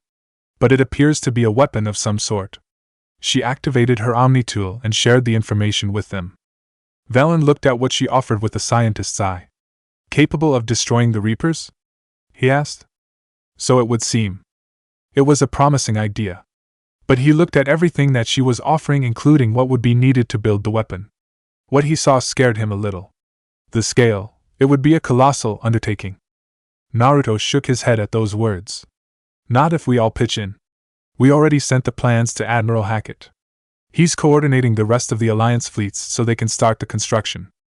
Our initial calculations suggest it is very feasible to build, Liara added. That is if we all work on this. Tevos looked the human in the eye. Have you considered that the Reapers destroyed the Protheans? She asked him. What good would this weapon do? He didn't have the answer to that, but he knew Liara would. He looked at her, and she took the silent cue. It was incomplete. There was a missing component. Here. She drew their attention to the specified information. Something referred to only as the catalyst. But they ran out of time before they could finish building it. The Council was silent. Naruto hoped that meant they were considering what they were offering. Do you really believe this can stop the Reapers? Spiratus asked. I wouldn't be offering it as a plan if I didn't think it had a chance, he answered, conviction coloring his voice. And Udina's right. We need to stand together if we have a chance to not just survive this, but win too. He looked at them all, his eyes finding theirs. The Reapers won't care if we're human or not, if we're from Earth or not. Give them the chance and they will wipe out all the organic beings they can get. The only way that's going to happen is if we fight back together. They didn't say anything, only looking at each other. Spiratus and Tevos shared a look, and then looked at Valern. The Solarian shook his head. What does that mean? Naruto thought. It couldn't have been good. He was proven right. The cruel and unfortunate truth is that while the Reapers focus on Earth, we can prepare and regroup, Tevos declared. Udina covered his face while Valern said, We are convening a summit among our species. If we can manage to secure our own borders, we may once again consider aiding you. Naruto looked at them all. Please don't do this. I'm sorry, Commander, Tevos said, actually sounding sincere. That is the best we can do. Well, there goes that, Shikaka said. Not yet, Naruto replied. He had an ace and they were forcing him to use it. Those favors you three owe me? I'm calling them in. They looked down at him. They didn't look irritated or surprised at his words. If anything, they looked resolved. Those favors have already been used, Valen told him. No, they haven't. They have, Spiratus said. We decided they were used when we learned of your activities during your supposed disappearance after the Normandy was attacked. Now they were just pulling at straws. You can't call them in like that 2 years after the fact. We didn't, Tevos replied. We learned of what you were doing during that time and turned a blind eye. She gave him a look that reminded him of a teacher at the academy. Didn't you find it odd that not a single Spectre or Council force came after you? No, he hadn't found it odd. He hadn't even considered that fact. He had been too busy with the rest of the crap to even think about it. Now they were going to use the favors as a reason for turning a blind eye, just so they could get out of helping them? Don't do this, he told them, his voice practically pleading. Don't abandon us.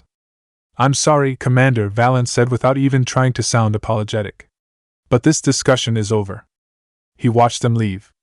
The only one who actually looked apologetic was Udina. Commander, meet me in my office, he said before walking off the stand. Liara looked over at the blonde. I hope that's an offer of support. He didn't say anything. He looked too mad to reply. She had seen that kind of anger before, usually when he was pissed off and on the verge of breaking things. She stepped back a little from him. I'll be digging up what I can on this Prothean device, Naruto. You do that, he said shortly. He turned around and walked away. She listened to the sound of his footsteps stomping away. They almost sounded like thunder the further they got away. He waited for Udina in his office, a spacious room with windows dominating one side of it. As soon as he saw the counselor walked into the room, he said, What's the least valuable thing in here? Beg pardon? Asked Udina. I have a strong urge to punch something and I'm willing to follow through on it. Now what's the least valuable thing in here? Once he understood, he just gestured to the wall. Punch that. It'll hold. The shinobi walked over and did punch the wall, as hard as he could. It did hold, but there was a dent where his fist had struck. The fist in question was throbbing. It was an old familiar pain that he ignored. You happy now? Asked Kurama. Not even close. Well, get over it. Udina looks like he's got something to say. He looked back at the counselor. He took it to mean he could speak. They're a bunch of self-concerned jackasses, Commander. I know that. That's why I'm so angry. He had lost patience with politicians before, during the war. In spite of what had been happening around them, they still insisted on playing their games. He had hoped the council would be different, but it was a vain. It seemed like no matter where he went or who he talked to, there would be politicians playing their stupid little game. Udina saw how angry he was. He walked around the desk, towards the window. He took a breath, steadying his anger. Now wasn't the time to be raging and punching walls. They had to be smart. We may have a spot on the council, but humanity will always be considered second-rate. How can they not see what's happening? Naruto demanded. They must have seen what happened to Earth. They have. Then why aren't they doing anything? Now isn't the time to run and hide in your own personal hidey hole. They're scared. And they're looking out for themselves. Our people are scared, Spiratus said as he entered the office. He came down the steps and walked over to them. And we're looking out for them the best way we know how. Udina looked at the Turian. Counselor, he said shortly. Counselor, he said back. He looked at Naruto with a serious look in his eyes. Commander, I can't give you what you need, but I can tell you how to get it. The shinobi frowned in suspicion but was willing to listen. Keep talking. Primarch Fedorian called the war summit, but we lost contact with him when the Reapers hit Palaven. Those meetings won't proceed without him. The Normandy is one of the few ships that can extract Primarch Fedorian undetected. That's helping you? How does it help me? Try thinking, Gaki, Kurama told him. It doesn't hurt as much as you think. I wasn't talking to you, Fox. Just think, Naruto. I know you can see what he's trying to say. It was annoying when the furball did something like that to him. But he did as he was told and thought hard about what was being implied. The more he thought about it, the more he understood. Despite what was said about the council, they didn't really rule their own races. They answered to the leaders of their governance. That's where the power was for military action. You want me to go around your backs and talk to the real people in charge, he told Spiratus to his face. I would have put it a little more delicately, but that is right. The leaders of the summit will be the ones deciding our future. The fate of our fleets, where they fight, and with whom, he agreed. A grateful Primarch would be a tremendous ally in your bid to unite us. So while the galaxy could be at stake here, You want me to play politics with these guys? He looked coolly at the human. If it gets you what you need, what does it matter? He's got a point, Sun agreed. As much as Naruto didn't like to admit it, he could see the point too. Spiritus walked over to the screens on the back wall. He looked back at the blonde. He joined him there. He didn't know what was on the screens exactly. It just looked like a lot of information to him. Our latest intelligence says that the Primarch was moved to a base on Palavan's largest moon, the Turian told him. He waited for the rest to come. It didn't. And? He asked. He looked Naruto in the eye. I've done all I can to help. The rest is up to you. He turned around and walked away. That's it? He couldn't have left me with more? He looked at Udina, who had walked up as Spiritus left, hoping for more of an answer. There is one other thing, Spiritus said, coming back. He opened up his Omni tool. The Council wanted me to tell you we've chosen to uphold your Spectre status. And various resources will be made available to you. He got the ping from his Omni tool, telling him that he received a message. It was likely the one Spiritus just sent him. He looked up at Spiritus, but the Turian said, "Good day," and walked out of the office. They can't give me the support we need, but they'll give me the status of a Spectre, the shinobi said, a little annoyed at the idea of it all. Careful, Commander, I had to fight with them to ensure you kept that status during your absence, Udina told him. He was surprised by that and looked at the man with that same surprise. You did? I did. It's the other reason they considered the favors they owed you paid. He walked back to the desk. Now what we have, it's a start. I'll talk to the others in the meantime. See if we can support this summit. Move things along. While I go talk to the heads of state, and see if I can get them on our side of things. He sat down behind the desk.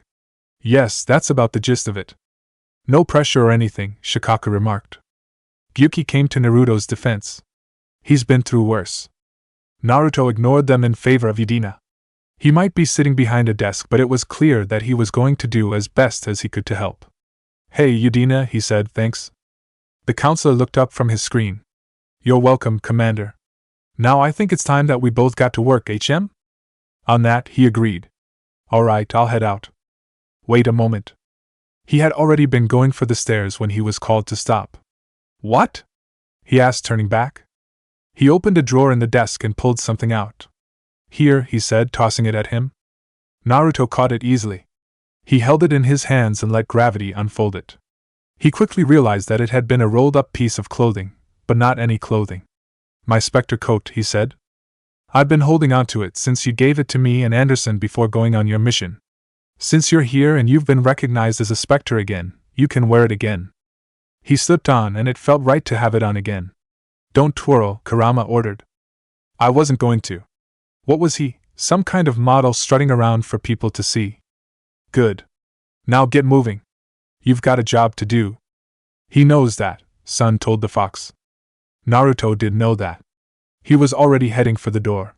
It opened and he almost ran into someone. Whoa there, he said, stopping just before they crashed. Sorry about that, mate. He looked down at the woman with the dirty blonde hair and tanned face. He knew that face and that voice. Maya? He asked. She looked different with her hair longer. But once she flashed that smile, he knew it was her. Day, Commander. How have you been? I've had better days. Haven't we all? What are you doing here? Actually, I was here looking for you. She glanced into the office at Udina. He was at his desk, working hard. He didn't look like he was paying attention to them. I'm looking for an Asari scientist who's got an interest in the Protheans. He knew what she meant. She's a little different now. Oh? She's less of a scientist, more of an information broker. She looked relieved. I'm glad I heard that part right. She glanced down at his clothes. Looks like you're back to being the big bad Spectre. Commander, Udina said, not looking up from the screen. You have a job to do. Would you kindly start doing it and stop using my door as a place to talk? Going, Udina, going, he said back. He looked at Maya. Walk with me. Sure thing, mate, she said easily. They stepped outside his office, letting the door close. So, what's life been for you? He could only answer that with a single word. Hectic. It summed everything up rather perfectly. I'm not surprised, she said back. She had been a part of his life for a while. She knew how crazy things could get fast. They walked away from the office, back to the main lobby. So, what are you doing on the Citadel? I thought you were back doing your job in the damned land. I had been doing that, until Liara called me up and said that she needed my help. That's a good sign, Isaba said. What did she need help with? Maya smiled a little ruefully. What do you think? She needed my protection while she went around digging things up. The smile lost its ruefulness and became a little more somber. I was happy to see her anyway. It had been too long. That sounded good to Naruto. So you guys started talking? He asked as they walked down the steps, avoiding the other people. We did, and I'm glad that we did. We said things that needed to be said about us and what it meant. She glanced at him with a smirk. And then there was that long rainy night where we had to share a tent. He said instantly, Stop, I don't need to hear anymore. She laughed. Prude. And you slept with the pirate queen of Omega. What does that have to do with anything? She opened her mouth, but he stopped her. Don't bring up my teachers. They always did that. Like he hoped, she closed her mouth. Fine, she said, giving up the idea. In any case, we got back together. He was glad to hear it. The two of them were good together. So you're going to be joining me on the ship then? Looks like it, she agreed. I don't go where Liara isn't. Didn't you used to call her Sheila? He remembered her preferring to call Liara that instead of her actual name. I did, but she's outgrown it. Don't you think so? He thought about Liara as she was now and what she was back when he first met her. They were quite different. You've got a point. Thank you. So, if you were guarding Liara, why weren't you on Odin? He definitely could have used her help on that red planet. She looked embarrassed and sad at the same time. I went home to see my family. I thought that she would be safe on Odin, in an Alliance facility. Then the Reapers came. Everything went to shit fast. I was barely able to get my family off planet, and even then, I lost some people. There was grief in her eyes. My uncle, his family, and my dad, they died because they were the ones making sure that everyone else got on board. Geez, I'm sorry, Maya. She took a moment, breathing deeply. She looked at him. Don't be. It wasn't your fault that they died. It was, in a way. Did you kill them yourselves? No. But he was the one who caused the Reapers to come to Earth. They had to have been pissed when he destroyed their baby, so to speak. Then you're not responsible. She's giving you a pass, Naruto, Koko told him. Take it. He did, and they walked in silence. That is, until they crossed the reporter near the embassy entrance. Commander Uzumaki. She called out to him. Commander, the people of the Alliance have questions. I'm sure they do, Shikaka remarked. Hush, Naruto told him. They were almost at the door. If they got through that, they would be home safe. But the reporter got in his way, blocking his path. Commander, something must be said, she told him. Yeah, it's get out of the way, Maya said. She scowled at the swagman, and the swagman scowled back. Maya, don't start anything, Naruto told her. Commander, I'll handle this. He approached the reporter. You got questions? I do. And I'm ready to tape. She glanced back at the camera drone hovering over her shoulder. Gyuki was a little impressed. She was lying in wait. Naruto walked away from the door, and she followed. Once they had some room, he gestured at her. All right, go ahead. She tapped her readied Omni tool and the camera lit up. Commander Uzumaki, Aiko Junsei, Westerland News. Isn't it true that you were on Earth when the Reapers attacked? How do you justify running away while millions of people on Earth die? Is that the best we can expect from the Alliance? Don't punch her, Kurama said the instant he heard those words. I'm not going to, Naruto replied. It was tempting, but he wasn't going to fall for it. She probably wanted it. Making sure, considering your track record with reporters. I'm not going to punch her, Fox. He didn't say anything to her, so Aiko took that to keep talking. What about all the people suffering while you play politics with the council? What about them? How can you stand here while our families die? What are you going to do? She was all but screaming her questions at his face at the end. Are you going to ask me to go away and die? His one question made her stop. What? Are you going to ask me to go away and die? Her tough and angry demeanor became unsure. I don't. Do you think that this is the first time I've been asked these questions? He asked her. The difference here is you're not throwing junk at me or trying to beat me with a brick. He reached out and took hold of her shoulder. She stopped, looked at his hand, and then at him. Aiko, I know that you're scared. I know that a lot of people are scared. But don't think for a second that the Alliance isn't doing anything. Our home is under attack. We're doing all that we can to fight back. Nice speech, Sun said. He was quick to refute it. That wasn't a speech. Well, she was moved by it. Aiko was moved. Tears were starting to well up in her eyes. Before they cut the feeds, there were so many dead, she told him in a voice that was barely holding together. I know. I'm not going to take it lying down. No one is. You shouldn't either. Me? Her? Asked Maya at the same time. She didn't think that she had the man right. What could a reporter do for them, especially a reporter who hadn't liked them the first time they had met? Naruto ignored the swagman, keeping his eyes focused on the reporter. I want you to keep asking those questions that no one wants to answer, he told her. Ensure that the council will always remember Earth. She wiped away the tears forming and looked determinedly at him. I will, she said. Thank you, Commander. She started to walk away, but stopped. She looked back at him. I'm glad that you're on our side. As she left, Maya looked at Naruto. Okay, that was impressive, she said. What? He asked back. You didn't punch her. He frowned at that remark. I don't punch every reporter I come across. Well, Gyuki started. He quickly shut it down. I don't need to hear it, Gyuki. The Hachibi frowned but surrendered without any further fight. All right, I won't say anything. Maya did. Well, if you're not punching them, you're flashing them. She remembered what happened the last time that reporter tried talking to him. She had to wipe off a little blood herself that day. Can we not talk about this? He looked past her and saw James staring out a nearby window. What's he doing? She looked and saw the Marine standing at the window. What about him? She asked the shinobi. He's James, a part of the team. Another member of the Normandy clan, she said with realization. He scowled. Would you please not call it that? She knew that he didn't like the name. A lot of people did. So why did they kept bringing it up? The swagman gave him an innocent look. What? I thought you would have been flattered by the name. You know, I heard it said that Alliance Command was serious considering making it an actual outfit before everything went to shit. You're kidding. She had to be kidding. Hey, I just heard talk. There was nothing concrete. It was interesting talk, but talk nonetheless. She didn't really concern herself with stuff like that, not unless there was actual evidence to back it up. It's how a swagman survives.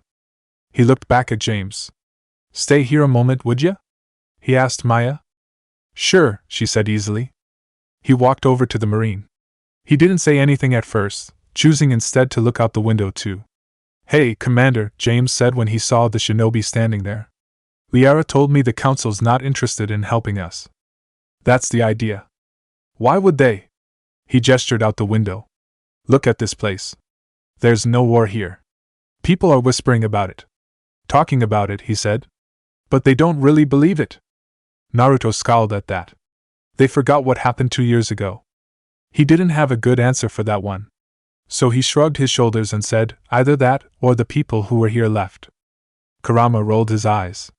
Are you that surprised by it, Naruto? The council is still here. Yeah, they've realized the danger. We're talking about the civilians. That was an excellent point. He didn't like it, but it was a good point. He looked at James again. The Marine was staring out the window, at the Presidium. There was nothing new about it. But perhaps it was because he had been there before. James probably hadn't. This is the first time you've been with the elite, isn't it? He asked. The Marine shook his head slightly. I've been on the Citadel, but never up here on the Presidium. He glanced out the window. It's not right. It looks pretty calm and peaceful, he remarked. But it's not right. It's all just an illusion. Naruto looked out the window. He could see the illusion James was talking about. People were walking across the streets like they had ordinary problems, without any care about what happened outside the Citadel. The artificial sun was shining down on them with a bright blue sky. Everything looked fine. But he knew that it wasn't. It was probably peaceful once, he finally said, but was it? Really? Asked James. I mean, When push comes to shove, they're just gonna turtle up, hope it don't hit them, too. He looked back at the window. They'd rather believe in this than face the truth.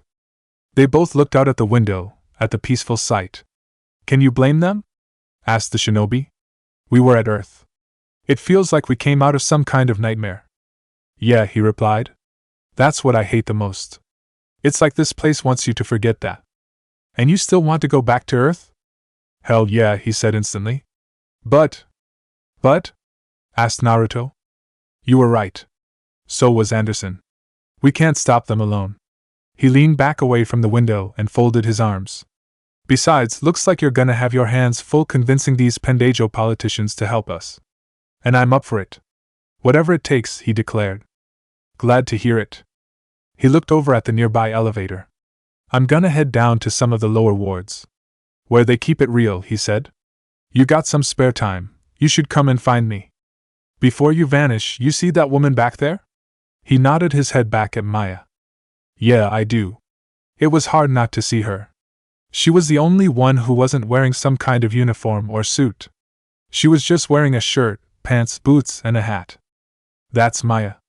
Do me a favor and make sure she gets on the ship. He looked at her again, this beyond the clothes. He saw there was military training to how she stood, despite how she tried to hide by looking casual. She turned her head slightly, and he saw the hat better. It was a swagman's hat. She was a swagman. He thought about her name again and connected the dots. Maya Clayton? He asked.